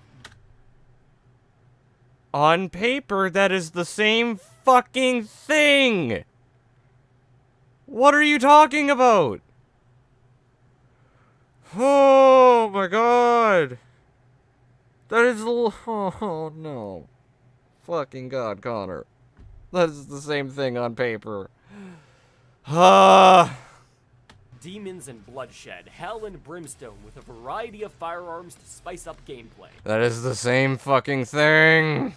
Doom 2016 does all of this, in my opinion, brilliantly. Doom Eternal does the exact same fucking things on paper.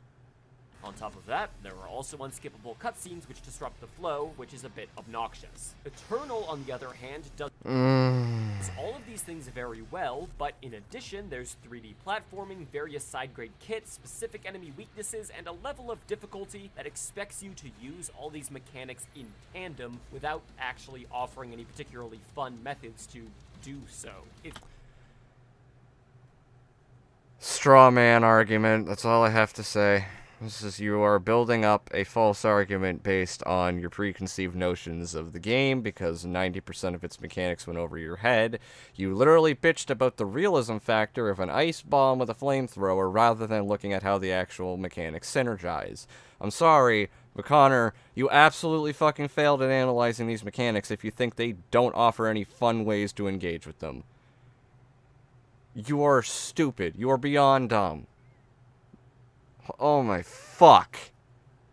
It's the same game as 2016 with a bunch of needless add-ons, filling up the HUD and taking up development time. I'm not saying Eternal should have been exactly the same game as 2016. I'm saying that a handful of these mechanics should have been explored further, rather than barely touching on so many of them. How do you barely touch on so many of them when they are literally required in the combat loop? You earlier bitched about wanting the gas tank to be less, quote-unquote, essential. You wanted the chainsaw to be less essential, rather. You literally bitched that you wanted it to be a more fun option and less essential. That is needless fucking adding on shit. Making it so that it's a pointless fucking option in the sandbox. How are you that stupid? How are you this unself-aware? Mindless shooter. Yeah, that's what he fucking wants. In your opinion? Wow, I would have never known it was your opinion. It's not like I'm watching your voice talking about why you don't like Doom Eternal. I mean, yeah, exactly. Does Countershaw even realize the fact that Super Shotgun and Gauss Cannon in 2016 could have been spammed, while in Eternal you were actually forced to use your head and switch to weapons to make effective combos? He doesn't, because he, again, literally wants a mindless shooter. Not saying Eternal should be the exact same as 2016. Literally complained that the chainsaw wasn't like 2016's. And again, by his logic, he wants the chainsaw to be a less essential option, which makes it what he is criticizing the rest of Doom Eternal adding on. For, like, it makes it needless padding, needless add-on, which is what he's saying the rest of these mechanics are, when they're not. It's a complete contradiction. It's a straw man argument. The entire fucking thing. He's building up a false identity of what the game actually is, based on everything that went over his fucking head. Trim the excess. Combine together mechanics like the Crucible and Chainsaw, the endless... That is the stupidest fucking idea. That is just Doom 2016's Chainsaw all over again. Currencies with which to upgrade, improve upon the 3D platforming. Right here is where you get the Super Shotgun. He's literally complaining about the fucking platforming and not allowing the meat hook to use it more intuitively. This is the moment you get it, you dumb motherfucker. What is this? This is a giant fucking trench that you're about to jump over with the grappling hook. Almost like the game's teaching you, you can do this. With these climbable walls and monkey bars, reduce the size of the... Holy shit, that is so dumb.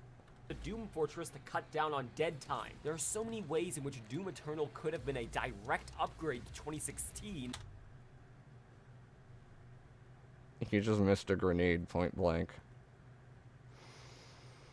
You just fucking missed a grenade point blank. There are so many ways in which Doom Eternal could have been a direct upgrade to 2016.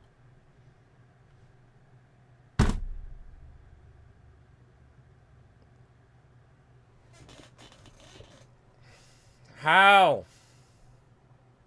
How the fuck do you do that? What the fuck? Oh.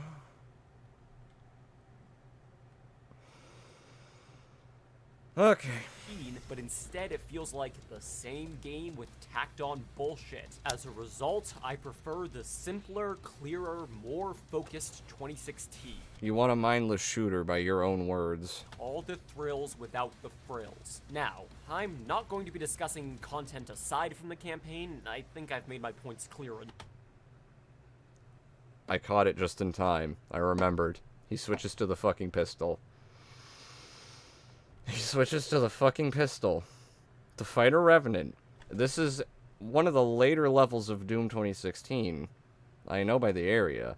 He switches to a fucking pistol to deal with a Revenant. He has 40-something rounds left in the shotgun. I'm not going to be discussing content aside from the campaign. I think I've made my points clear enough. I don't understand why you would switch to the pistol. I just don't. That's a Prowler, by the way. A teleporting demon stood there and you fucking missed point blank. Yeah, I know it's the Prowler. I know it's one of the teleporting fucks. And you missed point fucking blank. Point blank. I just... Multiplayer isn't my thing, but it's there for those who want it. And I won't be looking at the paid DLC, frankly, because I can't currently afford to pay for it. Haha, fuck you, you're poor. Get fucked. Not that I'd really want to, but speaking of cost, this is where things get interesting. Between my review of Eternal and the video you're watching now, Doom Eternal has been added to Xbox Game Pass, a paid monthly service that lets you play a bunch of AAA games without buying them individually. So like...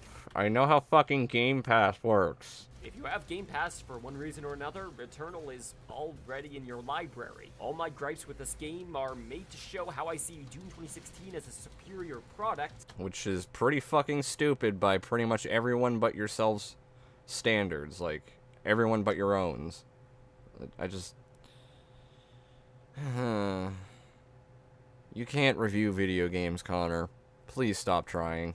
But if both can be offered alongside hundreds of other games, played through in under a month, all for like $10, well then I guess you can play both. I don't like Doom Eternal, but I played it all the way through and I still had moments of enjoyment, even if I'd rather have been playing 2016. But having new environments to explore and new mechanics, half-baked as I may feel they are to try, not having to pay $60 for a mediocre, effectively content pack of Doom 2016, I guess it's not worth complaining. But here I am. Yet you're still here complaining. And you're admitting it. And you admitted that you were gonna piss some people off with your bad takes earlier. Oh, that's just, yep. am complaining regardless. I guess I just don't like seeing a game I otherwise enjoy be weighed down by so many unexplored ideas. Doom Eternal tried to do too many things at once, and it breaks at the seams, quite possibly as a result. You failed to elaborate at all in this video with a single actual argument how they are unexplored, half-baked ideas that don't synergize well. In fact, the only examples I can really draw that you made were advocating for things to be worse. By design, I can break down how they are literally worse. In 2016, explored a select few ideas to further potential, and even the ones I don't care for, like Glory. A select few ideas to further potential. They literally took those ideas from Doom 2016 and explored them to further potential. Further potential, sorry, in Doom Eternal. I'm pausing every 5 seconds because this is just so stupid. Kills I'll gladly put up with because the gameplay itself is so satisfying. Quick, mostly uninterrupted, high-stakes combat. Notice how he's just spamming the shotgun. I mean, yeah, he's got the quad damage power up, but notice, he's just spamming the shotgun. He literally wants mindless shooter. Let this be a lesson. On any project you're working on, be it, say, art... And he switches to the pistol again. Why the fuck do you do that? Who does this? Music, or of course a video game, try to explore the core ideas of your craft to reach new grounds. Adding in things which do not mesh with the base you're working with, be it filters, instruments, or indeed game mechanics, will drag the entire project down with it. And yet, Doom Eternal, despite all your criticisms, was a massive success for everything it did. Almost like you're a fucking charlatan who doesn't know what the hell they're talking about. Thanks for watching, and take it easy. Thank fuck it's over. Holy shit, dude. It's fucking done. Oh, fuck me. Oh, good lord. Great, wonderful. That was amazing. Alright, on to the next vote of garbage.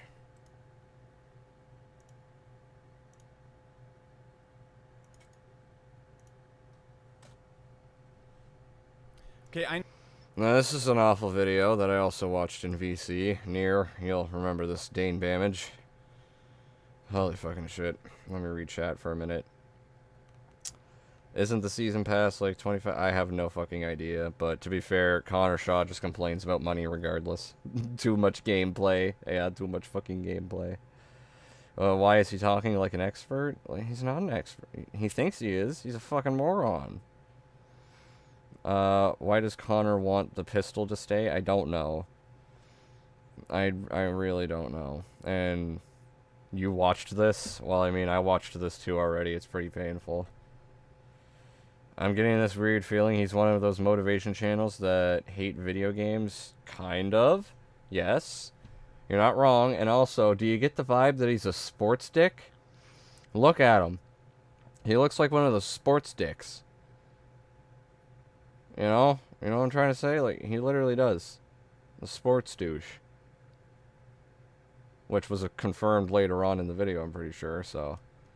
Yeah, let's get into this fucking... This is awful. Why I'll never play video games again after learning this. This is so stupid. Okay, I know this video is going to make some people take their shirts off and twist their nipples at me. That's apparently what gamers do. There is single-handedly no hobby. Okay. That's such a weird statement to say in the first 10 seconds, too. Yeah, everybody's going to twist their nipples at me. Okay. Why? He looks like Ryan Reynolds with Down syndrome. Yeah. Mom, can we go see Ryan Reynolds? We have Ryan Reynolds at home. Ryan Reynolds at home. Or a side thing you can do that will probably be more damaging to you being successful than playing video games. I'm going to tell you why in this video.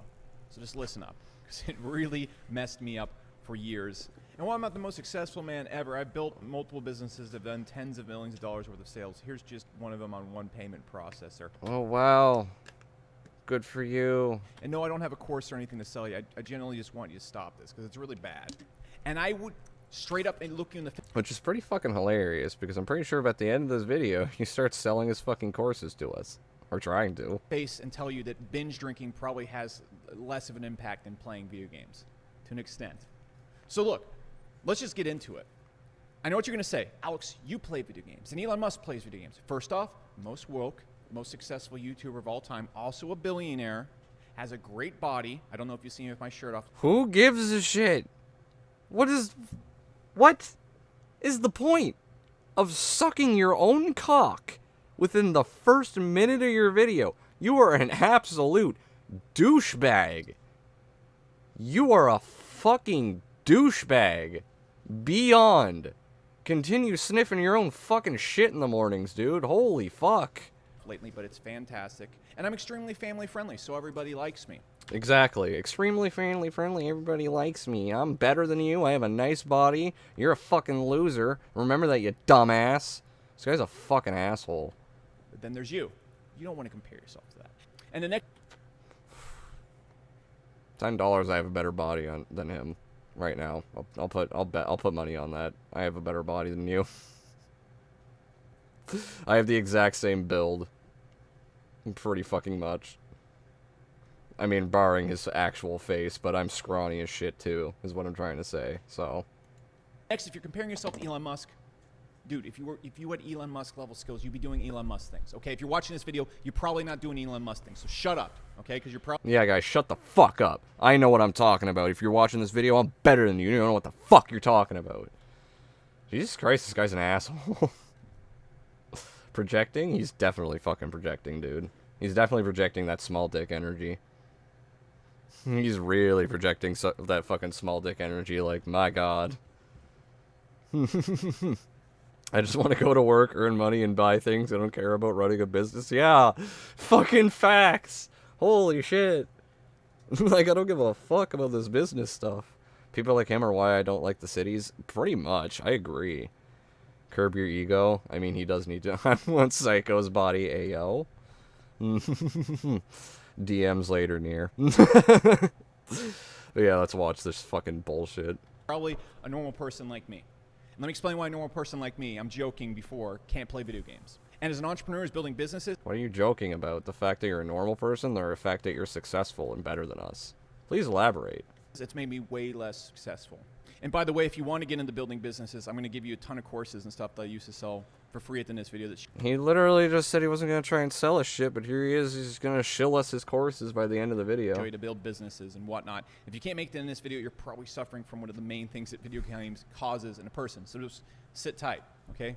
You know, one of the main things, but I'm not going to say what it is yet. Just hang on. Your fix. So, look, the reason why video games are going to stop you from being successful is not the games itself. Because okay. For the longest time, I've thought to myself, hey, you know, I can just play video games on the weekend, or I can play it 1 to 2 hours when I get done with work. No, that's not how it works. You can't play them at all. Really? Oh, okay. Alright. Okay, guys.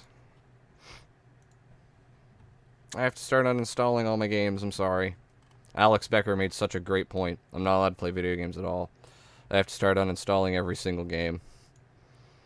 Do I really want to start uninstalling all these fucking games? I mean, I guess so.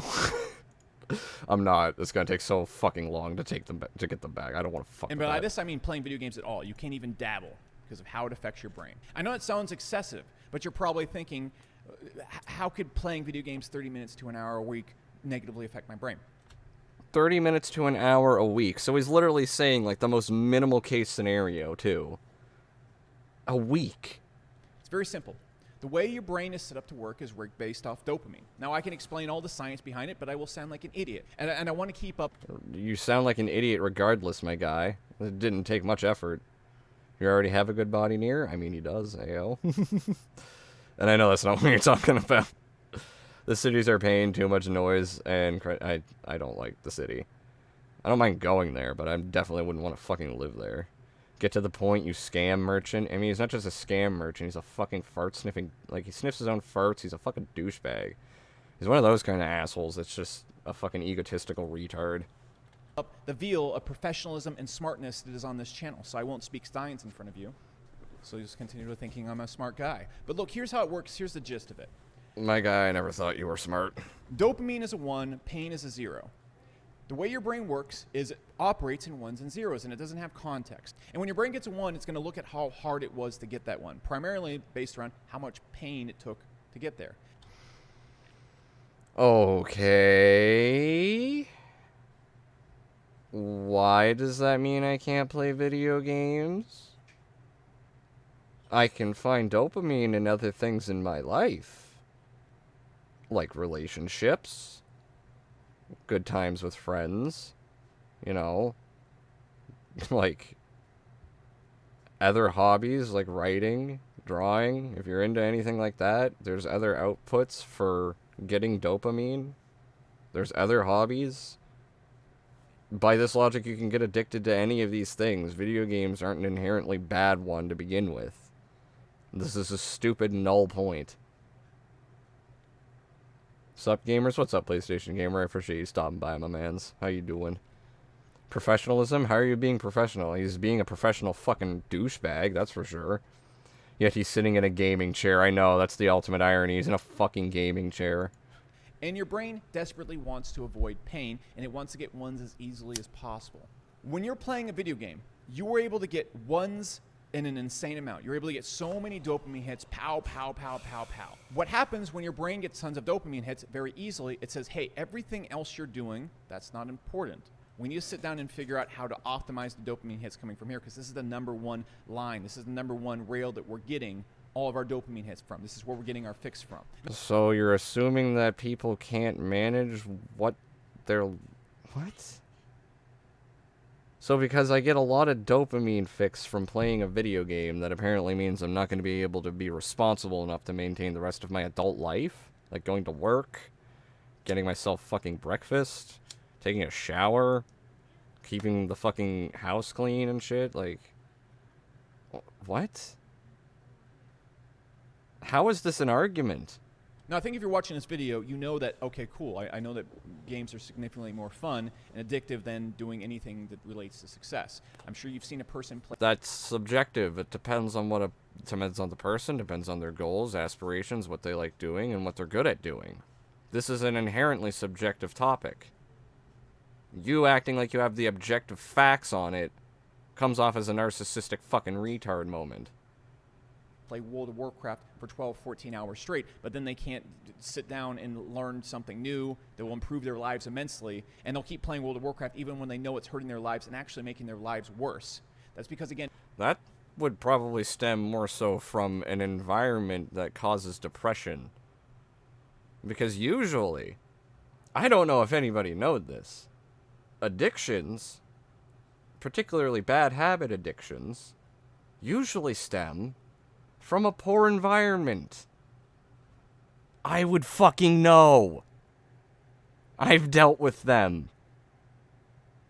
the best way to improve that is your environment. If you're escaping for 14 hours a day into a video game, that sounds more like an unhealthy addiction because of a poor environment. That's not an ill ability to be responsible and manage your life. You know, sure, you're still not being responsible, it's mismanagement, but that's not an argument to say you can't manage playing video games in your life. It's so stupid. If the guy was a football player, he'd be hated by everyone with a brain because of his massive ego. I mean, exactly. He's making these arguments because he's stereotyping the average gamer. I know that, and it's like, he thinks that it's just this fucking crack cocaine type addiction. Like, it's stupid. And your brain doesn't have context. Your brain doesn't go, hey, you know what? Oh yeah, your brain lacks context. Sorry guys, you're all too fucking stupid to understand the context that you're being an irresponsible adult and not managing your life correctly. Sorry, you just can't be responsible when you play video games, because the second you do, you lose all context of what responsibility even means. Do you guys get that too? The second you sit down and play video games, you forget what responsibility even is? You forget you have to do shit? Maybe for an hour because I'm having fun. Not for my whole life. I might forget about it not because I'm being irresponsible, but because it's a form of escapism and I'm having fun doing something else. Almost like with any hobby. Really. You could apply that to a fucking author writing. They're escaping into their own world that they created, and they're just putting these characters through trials. You could say the same fucking thing there. This is so stupid. Played World of Warcraft for 82 hours last week. You can't pay your rent, and you look like the dad from Harry Potter. It's not going to do that. It's going to say, hey, keep doing this thing, because it's giving you those ones. But here's where it really starts to mess you up besides just messing up other parts of your life. How your brain works is it's always going to be trying to figure out problems that it believes are going to give it dopamine releases. And it's going to sit there and work on those problems when you're in the shower. It's going to sit there and work on those problems when you're going to bed. It's going to work on those problems when you're not even thinking about your problems and your Yeah, that's how a fucking human brain works. This isn't exclusive to video games. Your brain will be doing this with everything all the time. This is not exclusive to video games, you fucking moron. Conscious. Have you ever done something for a hard time, worked really, really hard on it, then you stopped for 2 days, and then you had a brilliant, more creative strategy just come to you naturally? Your brain is always working and gnawing on the problems you present to it. Wow, so you just confirmed that your brain is always doing it with everything, not just video games. What's your fucking point? So, if you're playing video games, your brain doesn't have context, so it doesn't realize you're sitting in front of a... That is not a fucking excuse. Saying your brain does not have context is a fucking straw man argument. You are assuming so much out of the average person that they are too stupid to manage their lives when they touch a video game. You narcissistic fucking retard. Oh my god. This guy sounds like my grandpa. Can I punch him out, please? Please do. I fucking gas his goddamn house, for fuck's sakes. Or his fucking office. I don't know. I start playing The Last of Us. I forget to bath and eat. Yeah, fuck's sakes, dude. I don't forget about my responsibilities. They just don't need to be taken care of whilst I'm playing video games. Yeah, what I meant when I said I forget about them is, like, they're just not on the forefront. They're on the back burner. Because you're escaping into a video game. That's common. That happens. But it doesn't mean you entirely forgot what you had to do. You don't leave the video game and just like, oh, that's all you're thinking about is the video game. You have no context for the rest of your life because you touched a video game. That's stupid. Brian Cuckold's being a pseudo-intellectual. Man, what a concept. This dude's fucking retarded. So, can we VC on stream? I got some shit to say. I was kind of thinking of keeping this one to just myself, to be fair, because I'm just trying to power through these, to be honest. If that's alright with you, TPG, this is going to be just a solo stream for now. Probably. His point is you should be buying Bitcoin and managing a business instead of playing video games. Pretty fucking much. I also don't know why the fuck my dog is barking, if y'all can hear him. One of them's barking. Video games are a passive activity. They're a hobby. The second they turn into a bad habit, it is on you. Just like anything else. Computer screen playing World of Warcraft. It says, the thing you're doing right here, this is the most satisfying thing you could ever do in your life. This is the best place we can get ones, so we're going to optimize for this. How can we optimize to be better at this and maximize ones? And you're acting like because you optimized yourself for playing a video game that you can't also do anything else in your life. People can casually play these games and still do well and quote-unquote optimize themselves. Look at me. I make YouTube videos. I have a job. I still play games. I have fun. I can do Halo Deathless, for fuck's sakes. So I guess you can call me good at that. I'm getting better at Ultra Kill because I'm just playing fucking Cybergrind on and off. I'm definitely pretty good at COD Zombies. You can't fucking argue me on that. I'm not the best, but I'm decent. So this is just a null point. I'm pretty sure most people in this chat are living proof that this guy is fucking wrong. So what it's going to do, if you've ever played World of Warcraft, if you've ever played any video game you're addicted to, you know that when you put the controller down, you're still thinking about it for about 2 to 3 hours, and then throughout the week... That is a fucking assumption. You are assuming. You are being an asshole for assuming. You're being a disingenuous dickhead for assuming that other people are going to operate by this preconceived notion that you have. If you're at work, it's still thinking about in the back of your head. When you're in the shower, you're thinking about, how can I get that next epic item? And you are assuming. You fucking asshole. Maybe I'm in the shower thinking about how am I going to finance my next fucking whatever the fuck. You know, or I'm thinking about what I got to do for the day. Oh, I got to do laundry and then I got to go to the store. Fucking, I got to run these errands. I got to pick up the mail, etc. Shit like that. What the fuck, dude? This is just, you are assuming way too much. Molten Core. I can tell you this. I tried to play WoW Classic. I'm sitting around constantly in the shower thinking about how to get my Warlock shoulders for Molten Core. That is a you problem. You are assuming everyone's going to operate like you did.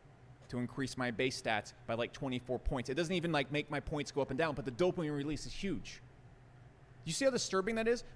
No, because this is an entirely subjective argument. You are projecting your issues with gaming onto everyone and saying it's a problem. That is exactly what you are doing. Holy fucking shit. Video games are a pastime. Okay, fair enough, yeah. Yeah, like I said, I just want to be solo and push through this. You're in the shower thinking about me? Ayo. You know what, baby. When I turn my Xbox off, I usually want to do something else and not think about the game I was just playing. Depends on the context for me. Sometimes I shut off a game because I'm like, yeah, I'm tired. I don't give a fuck about games anymore. Other times I'm like, maybe I'm a little frustrated with something I'm doing and I'm just taking a break.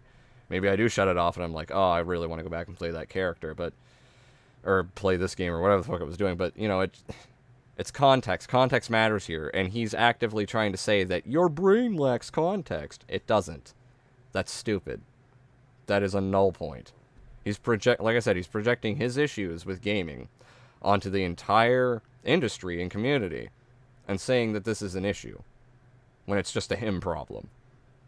Because first off, my brain is completely focused on problem solving around a problem that will bring nothing to my life. Again, your brain does not have context. And if all I'm doing yes, the fuck it does.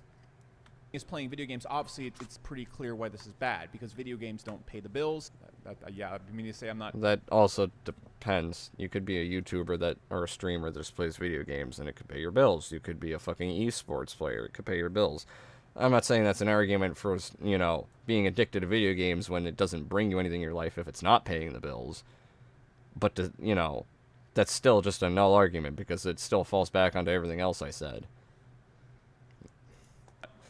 And they make you a socially awkward little weirdo, okay? I'm sure you guys can all relate. I've talked to a girl before, too. It's freaking terrifying. It's because of the...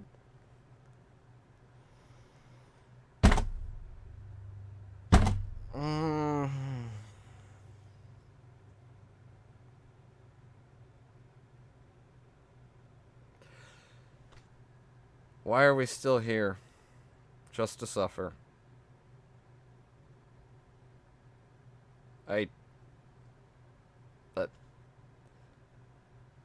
I'm sorry, you're such a pathetic little fucking cuck that the second a woman approached you, you were such a fucking retard business nerd, so up your own ass, that you couldn't even talk to a woman. I'm sorry that when you tried... No, I'm not sorry. I don't give a fuck. You're a pathetic fucking retard. Stop projecting. Games. Maybe not because of the games. But look, here's the thing. The reason why this doesn't work if you want to be successful is because in order to be successful, you need to be thinking on all cylinders. For example, if Kobe Bryant was trying to be the world's best basketball player and he's trying to go in the NBA, and he's going against competitors that are... You're assuming success equals you have to be, like, huge in some way. You know what I mean, guys? Like, he's assuming success equals, like... You've got to have, like, hundreds of thousands of dollars, if not more, in the bank. You've got to be, like, businessman or, like, fucking high-level sports player or something like that. Like, he's assuming that you've got to basically fucking... I don't know. Like, motherfucker, not every person has to be fucking... I don't remember the character's name, but you don't have to be fucking Mr. Moneybags just to be successful. Like, this is so stupid. Oh, my fucking god.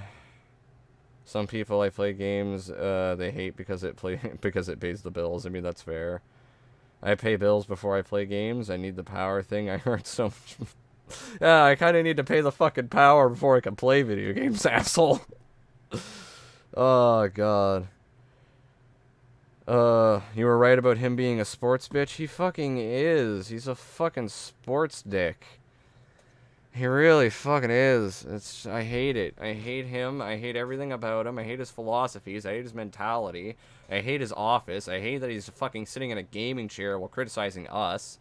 And I hate how much he projects his own problems onto us while saying we're a bunch of losers. Bro, you couldn't talk to a fucking woman! You're the loser! They're thinking 100% of the time how to be better at basketball. 100% of the time. And he's thinking, let's say, 70% of the time. Other 30% of the time he's thinking about how to seduce Garrus in Mass Effect. Okay, that's something a lot of yeah, bro, that's all I'm fucking thinking about is how to clap them cheeks. NBA players try to do. But say Kobe... Can confirm. I'm always thinking about trying to clap them cheeks. He's thinking about he's not going to be the best because default he's not going to be thinking about the game as much. He's not going to be as good as the game because he's finding creative ways to move forward. See, you're assuming that he can't sit down and play an hour of Mass Effect to enjoy the story and then move on with his fucking day and go to his fucking training and all that shit. That's very presumptuous. the way you really have success at something is you're going to hit these breaking points. You're going to hit these hard points that take a lot of creative thought, and the solutions don't come to you unless you're obsessive about it. That's not true. You literally just made an example earlier that contradicts this statement. You made an example about how your brain is always subconsciously trying to figure out problems, which is a fact. You are actually more productive sometimes at figuring out those problems when you take yourself out of the equation for a second, basically. You take a step back for a breather. Because your brain is less stressed, and it allows it to think outside of the box a little bit more, and sometimes you find, like he said, a more creative solution or way to approach the problem. That statement alone goes right against what he's saying, where you have to fucking obsess over it. No, is he wrong that you have to focus and grind towards something to be super successful? No. But this literally goes against a statement he made earlier. Clap my cheeks, psycho, ayo. Like I said, DMs later, near.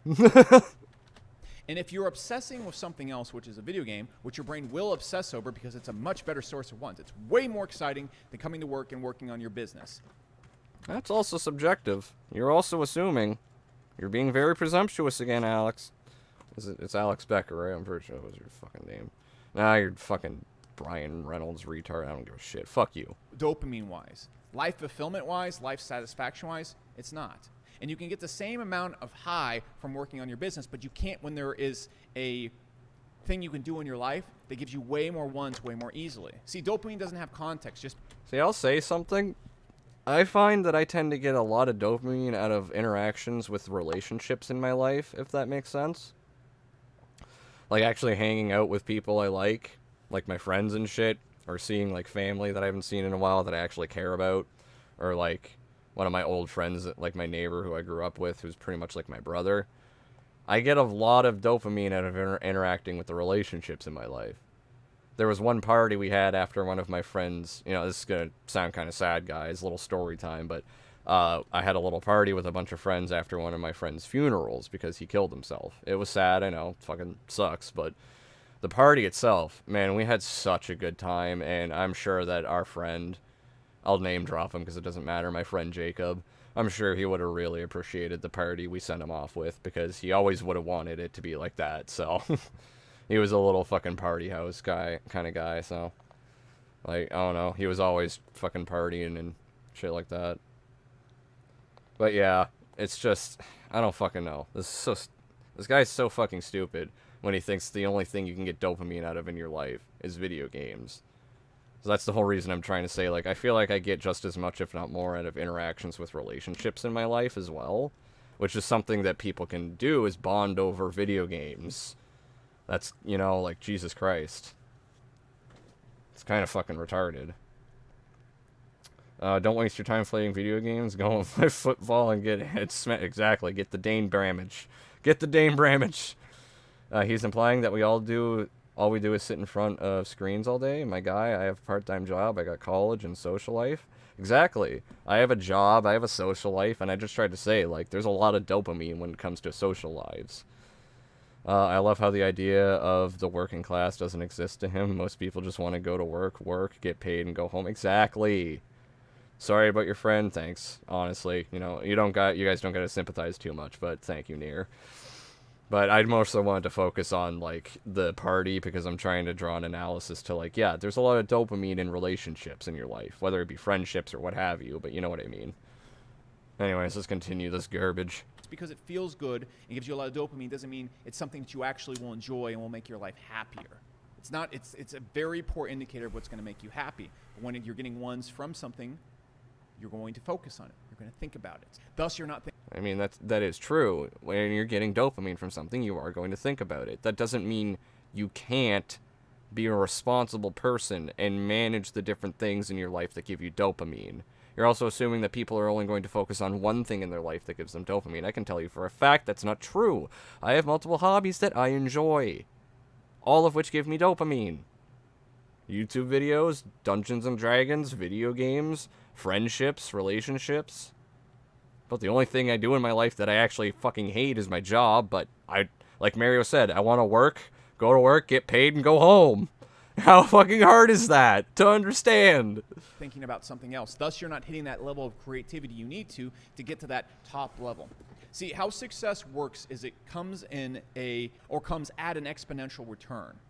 How it works is at 10% effort, you don't really get results. 50% effort, you don't really get results. 70% effort, you sort of get kind of okay results like everybody else in their life. At 85%, you still don't really get... You're assuming that everybody's terms of success fall under your definition. You really are. You're projecting that so hard. Because not everybody wants this hyper success that you're referring to.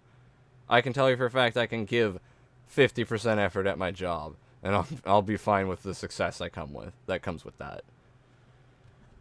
Talking to women is not hard. They are humans just like you. Yeah, this guy literally admitted he had trouble talking to a girl. My guy, if anyone here is the loser in the room, it's fucking you.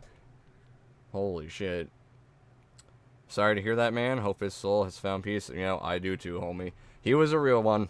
It was a sad day, but let's not fixate on that shit. You know, I'm not here to bring y'all down. We're here to shit talk this dumbass. So let's do that. That greater results. At about 98% of effort, that's when you start seeing the huge breakthroughs and you start hitting that level because that's where very few people operate at. If you've ever succeeded in anything in your life, you probably know it's because you sat around thinking about it non-stop. Whenever I was actually learning... I feel like that depends, because how do people succeed at multiple things if they, you know, can't multitask them? How are you gonna say that, bro? Honestly. That's not really an argument. Sure, you have to fixate on things to be really successful at them, but that doesn't mean you can't do multiple of those. That's such a disingenuous sentiment. Imagine having trouble talking to a woman. It's literally as simple as it's as simple as talking to a human being. We are all people. Gender is almost irrelevant when it comes to who I'm talking to. Exactly. Who the fuck? It does. Like, why is that hard to understand for most people, Drag? It's a fucking woman. They're a person.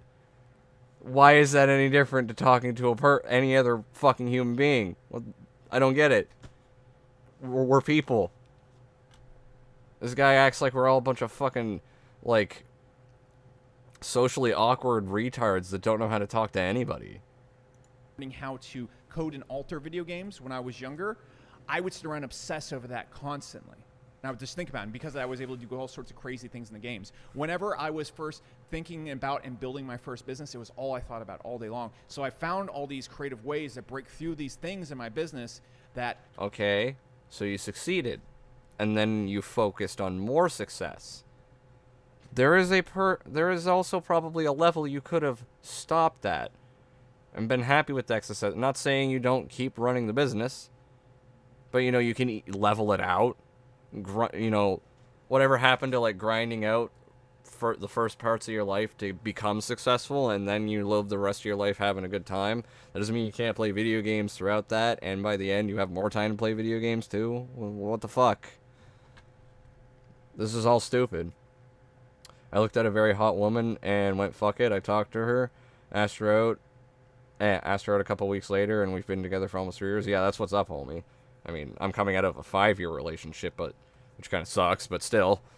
Like, you know, I was in a 5-year relationship. Talking to women is not that hard. Really, no one had talked about it. No one taught me how to do it. No one had helped me discover it. I just sat there and obsessed over it. Just like when you've probably... No one apparently helped you figure out how to talk to women either, dude. Played a video game in the past, and you've ran into a problem, and you just poked around even until you found a glitch in the game to get around it. That's what you have to do in real life. And so, when you're playing video games, even part-time, it hijacks that part of your brain that allows you to get to that point where you're going to get those maximum returns. You're going to be instead sitting around thinking about how to win at Super Smash Bros. You're going to be sitting around thinking about how to train. You are projecting a preconceived notion based on your own issues. Your Pokemon to the highest level. And the problems in games are often very... Also, who the fuck's sitting around thinking about competitive Pokemon, guys? Wait, what the fuck? I'm not Herman Smith. What? I can talk to a woman and I play video games. Hell, sometimes I talk to them about video games and then we bang. Exactly. That's the best way to do it. Talk to women about video games and then fuck them. And then play video games with them. I mean, who doesn't love doing that? Come on now. Complex. Have you seen the complexity of competitive Pokemon? It's mind-blowing. It's insane. And so your brain is going to gnaw on these problems. It's rock. Oh, no. Oh, God, no. You did not just say that it was complex and insane. Ah.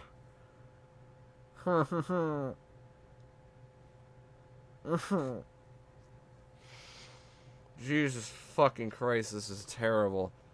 BT, if you ever watch this stream, I have sympathy for you for fucking making a video on this. Oh, Jesus Christ. Problems. It's going to be like a bone it can't stop chewing on, and that bone is so thick you're going to be chewing on it for months and months and months, and then when you chew through that bone you have nothing. I'm sure you've probably beaten a video game that you invested months into, and then it gives you nothing. I remember when I beat Breath of the Wild, I was riding around in the motorcycle at the end after, I don't know, like 150 hours, 200 hours invested, and I'm like, this is it. And I turned off my Switch and had nothing to show for it. Okay. What did you expect? Did you have fun playing the game? That was the point. Were you expecting to show something for beating the game? I mean, maybe if you got all the achievements, but wait, the Switch doesn't fucking have achievements, does it? No, it doesn't. So, literally, you have less of a reason. What's your fucking point? You played a game. I'm sorry you felt cucked that you couldn't show off about that, but that sounds like more of a you problem with your ego. It sounds like you just really need to show off. I mean, I think I figured this video out, guys, honestly. It all makes much more sense now. The reason he's mad at video games is because he can't stroke his own dick and show off that he did something when he beats them. He can do that with his businesses. He can do that in sports. He can do that with pretty much anything else in his life. But he can't do it with a video game. That's his fucking problem. He's just an egomaniac. I swear to fuck, I just figured it out. I'm sorry, that's a revelation. I'm 99% sure that that is exactly where this all stems from. He's just an egotistical asshole, and because he can't show off, basically, and stroke his own dick for doing shit in a video game, that's a problem. And it doesn't equal success to him. Oh, holy shit. Like, guys, does that sound correct or not? I really want to know, because that sounds like that's the case. The way he just talked about video game. I didn't put this together before, but I swear to fuck, that is 100% this guy. I'm making a game, but I don't fixate on it constantly. I edit videos on almost professional level, and I don't fixate on it constantly. What is this guy's point? He doesn't have one. I'm pretty sure I just explained his mentality. I think I might have just psychoanalyzed this guy and figured it out, to be honest. We should be fixated on the stock market instead of video games. I mean, you should just fixate on your actual life more than anything. Make yourself happy. Find what brings you happy. You know, I obviously don't get addicted to shit, but like, just be a responsible human and seek out the things you will enjoy in your life while being a responsible adult. That's really all it comes down to.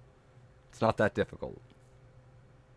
And so that's why you can't play video games. It hijacks your subconscious. It hijacks your thinking. If you're going out and partying all the time, at least during the week, you're only thinking about business. You're not going to be thinking about partying 24/7. If you like to eat cake all the time, you'll eat cake and then you're done with it. If you like... Tell that to a diabetic. Tell that to a fucking diabetic. You disingenuous fucking prick. I grew up with one. I know what they're like. They obsess over sweets. Tell that to a fucking diabetic. You absolute asshole. You're a fucking dick. You're an actual fucking dick if you don't think sugar is addictive. Mr. fucking binge drinking is healthier than video games. Mr. fucking sugar addiction, like, oh my god, no. Like watching tons of TV, at least when you turn the TV off, you're probably not sitting around thinking about Family Guy 24/7. That's also not true. That is subjective. And also, video games would do more for you than sitting around and watching TV. TV could inspire you to do more hobbies, I guess. Depends on the show and what you like, but video games also up reaction time. You know, like, they're an actual stimulus on the brain. They're not just fucking brain rot like this guy thinks. It's so stupid. Nah, bro, video games are totally worse than getting drunk. I see no red flags here. No, not at all. Fucking... Yeah, like I said in that VC near, I think I said this at one point when he was talking about video games, like, rotting your brain or whatever the fuck. Motherfucker. I do LSD. Get on my level. Video games is one of the few things you can ever do that will be more engaging than anything you can do in life and simulates accomplishment, simulates growth in a way that gives your brain massive ones and your brain can't see the context and it makes you think about it all the time. You are fucking so presumptuous. You are projecting all of your own issues onto everyone and assuming that we're all going to operate under this one mentality that you've preconceived for us. Thank you, Alex Becker. You're an absolute fucking douche. Like, you're a douche. You're a fucking douche. You're a douchebag. You're a douche nozzle. Fuck you. You sniff your own farts. I hate you. I really do. Holy shit. Because you think about it all the time, you can't think about and do and operate the level you need to be successful all the time. So, speaking about being successful, like I said before, if you want to get all the courses that I have made... No, skip. Fuck this. This is for free. If you want to Skip. see that link, you need to make most Skip. of yourself. Check out the Nightmare. It's Skip. like the maximum, because that's Skip. going to show you to clear. Skip. And then also you should check out the video about extreme minimalism, because that's... Okay, yeah, nope. Skip. We're done. He's just shilling. Skip. Oh, wait, no. There was the last bit. There was... I have to show you guys this. This fucking murdered me. Minecraft coins, whatever you want to do. I'll see you in the next video.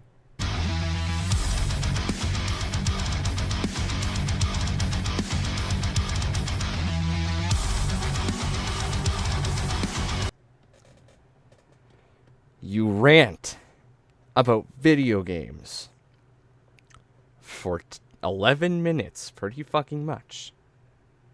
You have the gall and the nerve and the fucking audacity to put Doom music at the end of your fucking video after bitching that they are bad.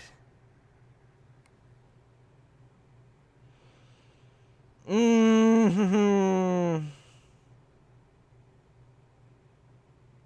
I saw this the first time in VC, I literally had to walk outside and get fresh air. This absolutely fucking murdered me. This was beyond dumb. This was fucking... I have pity for BT. He's making a video on this. I really, really have pity for him. Holy fuck. Getting drunk is the best. You forget everything that happened last night and don't know why you're not in your own bed. I mean, I guess so. Fucking shit. You put fucking Doom music at the end of your fucking video, you absolute fucking asshole. Holy shit, dude. Holy fucking shit. Okay, where's my Discord? I need to go to bursts. So we might take a look at this.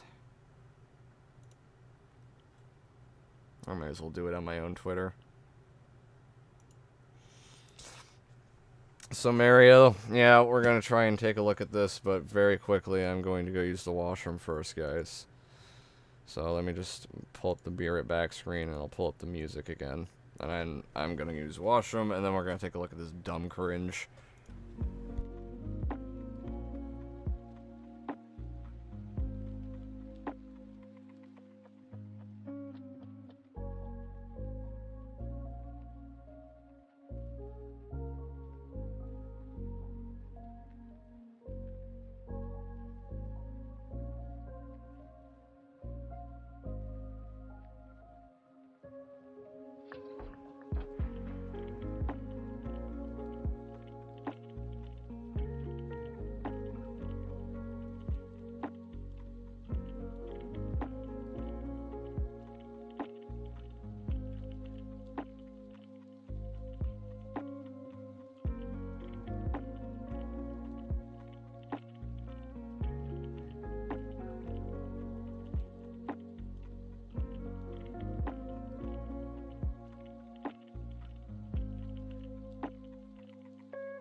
I have returned. Let me mute the music. Bring the screen back. And back to Twitter. Okay. Let's have fun with this stupid shit. See how bad this gets. So, we'll take a look at the quote tweets too if I can. But first off, this was just a really fucking dumb post. I just know this dude is hiding some problematic opinions. I mean, say what you want about this. I don't really care either way, one way or the other. Doesn't really seem that bad. I mean, he's kind of right. Brain dead bird app. There's a lot of cringe shit like this on here that you do see. And then based opinions fixed your tweet. I mean, this is just like, bruh, I don't know. This isn't that bad. I don't know how that's offensive. It's not that offensive. I kind of like the meme.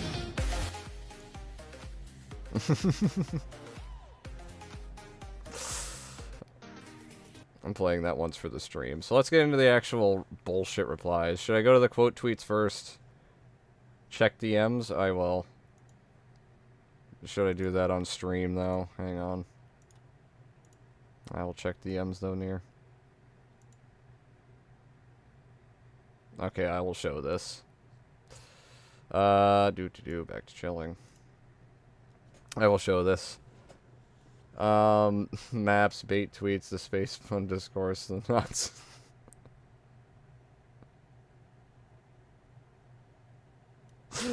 Oh, fucking hell. Yeah, this is true, though. I think it's cat gender. I don't give a fuck about the xenogender discourse. Others are cringe, though. So how exactly is this racist, transphobic? It's not. It's just a bunch of people jumping to assumptions. It literally is. That is the basis of what we're getting into. Shut the fuck up, transphobe. I'm transphobic? You got any proof of, or just lying? I'll be honest, the original tweet is worded so badly. I can't tell if your tweet was transphobic or not. Are you? No. How the fuck is my tweet worded badly? It gets the point across very easily. I think you're blowing things out of proportion for no reason. Please think about what you say before you say it. No, the original tweet about brain dead. Agreed, what? What the fuck?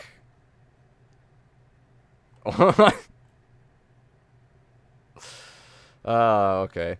You're not a base Giga Chad, you're a 13-year-old racist and homophobic neo-Nazi bullying people on the internet. I mean, bold assumptions. Bold assumptions. Good to know I am none of them. Stay mad at the tame as fuck tweet. When were they mad? I mean, they're sharing a stupid-ass meme, so I guess you could say they're not mad. It's stupid internet beef. I don't really give a shit either way. Base motherfuckers when I rip open their ribcage and start eating their organs taste cringe. This whole tweet was cringe. This existing is cringe. Who are you? You make Overwatch shit posts. Of course you do. That's kind of cringe, not gonna lie. Jesus Christ. Check the quote tweets. I will check the quote tweets. I'm rolling through the comments right now. Does it have pronouns? Sounds like someone who has pronouns. I mean, thankfully. I don't think that one did. Overwatch player, exactly. Fuck them. Oh, good lord. Made with meme. Dude was desperate to try and own you. Oh, holy shit. I mean, I don't get why people even gave a fuck to begin with, to be honest. This is nothing. This is a stupid shitpost. On a shitpost. I don't get it. Why, Twitter? Why do you give a fuck? Suck my nuts, nah. Self-love is gay. Always hate yourself as much as you can. Okay. I don't. Okay. Let's go to the quote tweets. I want to look at quote tweets. For sure. Racism equals bad. I forgot y'all dumb. Why? Why is this how is this? How? How the fuck? Oh my god. How is this racist? This is a very bold assumption. I love everybody here is just jumping to assumptions immediately.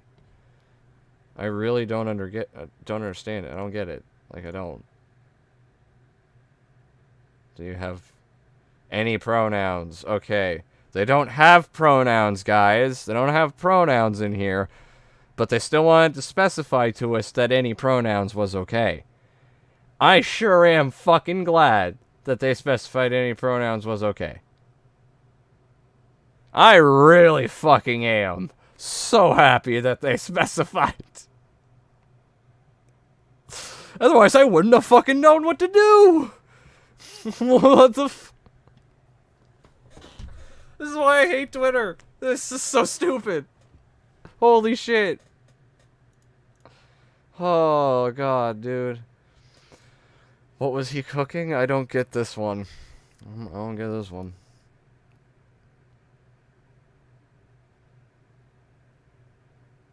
Can't believe my account attracts these losers. Little does he know, Ronaldo is most likely lost. It's a fucking joke, you bozo. It has nothing to do with politics. Jesus Christ, is political the be-all, end-all of life to you? I mean, that's pretty much what Twitter tries to do. They try to twist everything to be some kind of, like, movement or political something or another or whatever the fuck. I want to see the comments here. No, I don't want that. I want to see... Racism? What does this have to do with racism? I was making a crap joke, literally. Literally. Hey, Near, there you are. Twitter, the only place where making an intentionally unoriginal joke causes a complete meltdown on several users. Gotta give props to Mario here, because he didn't even try. I laughed my fucking ass off. Also, if anything, the fact that people got ass mad over Mario's tweet actually benefits him more and proves his tweet's point that this is a based opinion. Someone was gonna make the joke, might as well be me. Thanks for the retweet, mate. Yeah. It's holy fucking shit. It's so bad. It's really bad. Because at the end of the day, this is nothing. This was fucking nothing. I'm gonna like your tweet, by the way. There you go, Mario. But yeah, this was fucking nothing. Like, holy shit. This is a shit poster who got a shit post in his comments. I got triggered over it. This is fucking nothing. I don't understand why these people are that mad. I really don't. Especially this one. This is probably one of the most cringe ones to me. They really felt like they had a statement. Let's look at this guy's profile. I would love to see them. Do you have anything in yours, first of all, before I check his? You don't. Alright. Do you? No. I would love to laugh at you all. I need more cringy shit, though. I don't remember this one. If we checked them or not, I can't remember. Fan of Subnautica, Lego, Star Wars, Sharks, and other stuff. Floppa's biggest fan. Communist, rip techno... Why are you a communist? Why? Why? That doesn't sound like a good thing. Okay. Oh my god. Minor, not safe for work accounts, fuck off. Okay, cool. Wait, you do art? Is this your art? Is this your art? Please tell me this is your art. Please tell me that's your fucking art. Oh, God.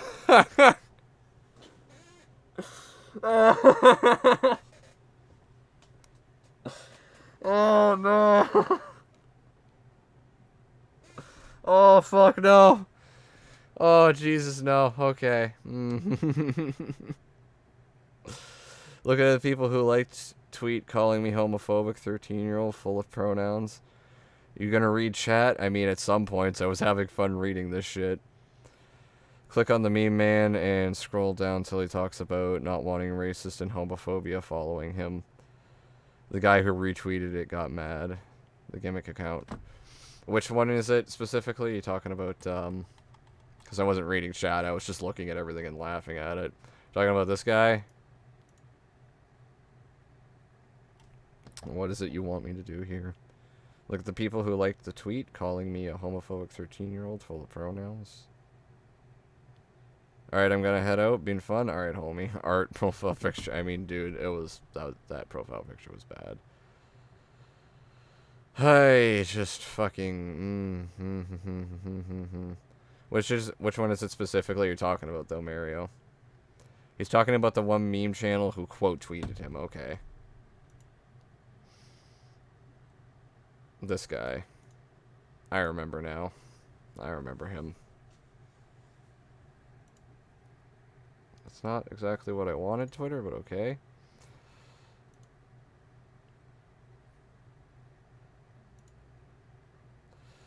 Got called a loser by a gimmick. Okay, so can't believe my account attracts these losers. Got called a loser by a gimmick account. Massive dub. Still trying to come to terms with how huge that dub is, boss man.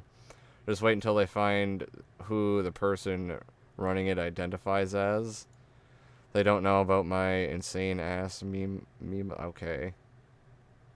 The voices in my head are getting worse. All right, this whole thing was stupid. I fucking can't with this whole thing. What is your pronouns? What do I give a shit about you for? Okay, I remember you. You don't have any pronouns either, sadly. Check his profile. This guy's? Or this one's? Because I'm pretty sure we just looked at them. Because I remember any pronouns. Hi there, my name's is... Huh? Aiden Sasha, whichever you prefer. I am a 17-year-old non-binary pansexual who goes by any pronounce. A part of Frog Twitter, okay, and Sonic Twitter, alongside other groups. Varied retweet heavy, so beware. Why the fuck do you exist? Why do you exist? Who the fuck do you... What? Oh my god. Stop being a dementia patient. Me? Because I am a dementia patient. Let's be fair. I'm retarded.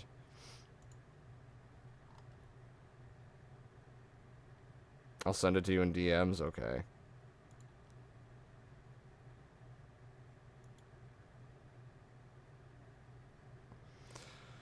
A little disclaimer that I can't believe I have to tweet. This account will not house or support racist, homophobic, transphobic, sexist, or overly negative ideals. Please unfollow me if you fall into these beliefs. You are simply disgusting. Okay. How? How the fuck, though? How? How is it any of these things? I apologize, but this is a fucking meme account that wants to make anybody / everybody laugh, not some dank May page from 2016 that posts edgy ass shit. There's a fine fucking line between funny and just being a chronically online loser. Grow the fuck up, it's not 2016 anymore. Okay. Do the same fucking thing. Take your own goddamn advice and grow the fuck up, retard. This is terrible.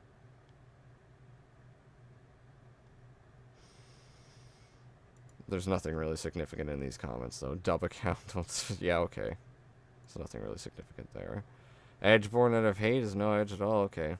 Can't wait to see the people with low social skills about to call you out for not posting about your gimmick. I really don't think myself as a gimmick. I'm just some goofy idiot posting shit, wanting to make people laugh. Honestly. Okay. How was Mario's tweet any different? Holy fuck. Guys, it's current year. Yeah. Yeah, guys, it's fucking current year. Grow the fuck up. Yeah, honestly, you're a real one. Okay. Not memes that are the definition of insanity, unfortunately. You are welcome. Eating good. You are welcome to leave anytime. I apologize for wanting my account to be a safe place for my audience. Grow the fuck up. Just saying you've been breaking a lot. Okay. Brother, it's not like there's laws for this. What? Huh? I don't get what this person's trying to say.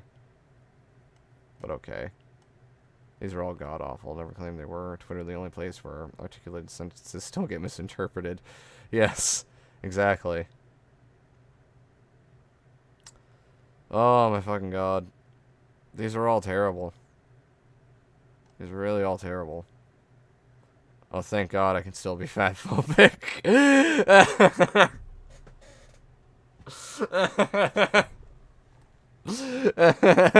That's fucking great. Holy shit. Oh my fucking god. A good dark song can change your life. Okay. Oh really? A good Twitter. Do I want to click on this? She, they. There it is. Okay.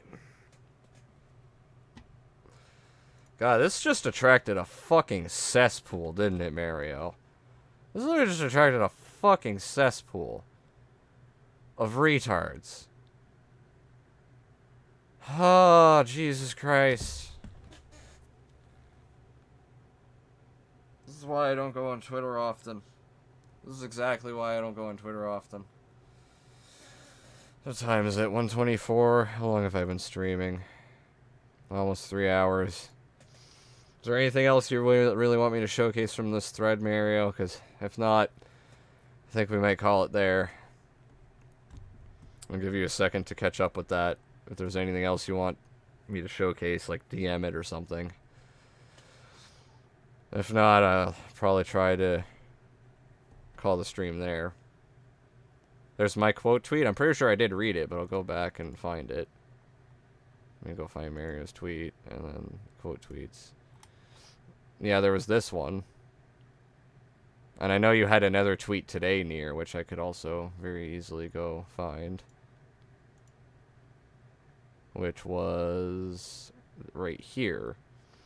Dude, the guy made an intentionally unoriginal joke to poke fun at Twitter users, and it was not racist, homophobic, or sexist in any way. And she showed a screenshot and quote tweeted this guy, which was this stupid fucking tweet to begin with. A little disclaimer, blah, blah, or yeah, it was that stupid one. So, I'll be honest, the original tweet is worded so badly I can't tell if your tweet was transphobic. Or can't tell if your tweet was transphobic or not, are you? Which, yeah, I don't know how the fuck it comes off as that. The fact you removed him from your followers is proof enough that you're taking things out of proportion, and for a meme channel, you sure can't handle a basic bitch one. Like, yeah, that's what it comes down to. Jesus Christ. Me watching this shit. Did you see what he also said? I have dudes ass mad over someone simply going haha base towards a guy complaining about an anti-Twitter account. Shit's funny. Basically, that sums it up. That pretty much sums it up. This whole fucking thing was just stupid. I can't believe people spurred that bad over one fucking tweet, dude. One little fucking tweet, Mario. Oh, Jesus Christ. Well, I'm glad I showcased that on stream. It was pretty retarded. But I think that's probably going to do it, honestly. So, let me bring music up. And I'll switch the screen back over to end. So I'm probably going to call it for the night. Oh, check DMs. What do you got for me? Hang on. What do you got for me? Shut your ass up, limp dick moron. 1, 2, 3, 4. I declare okay.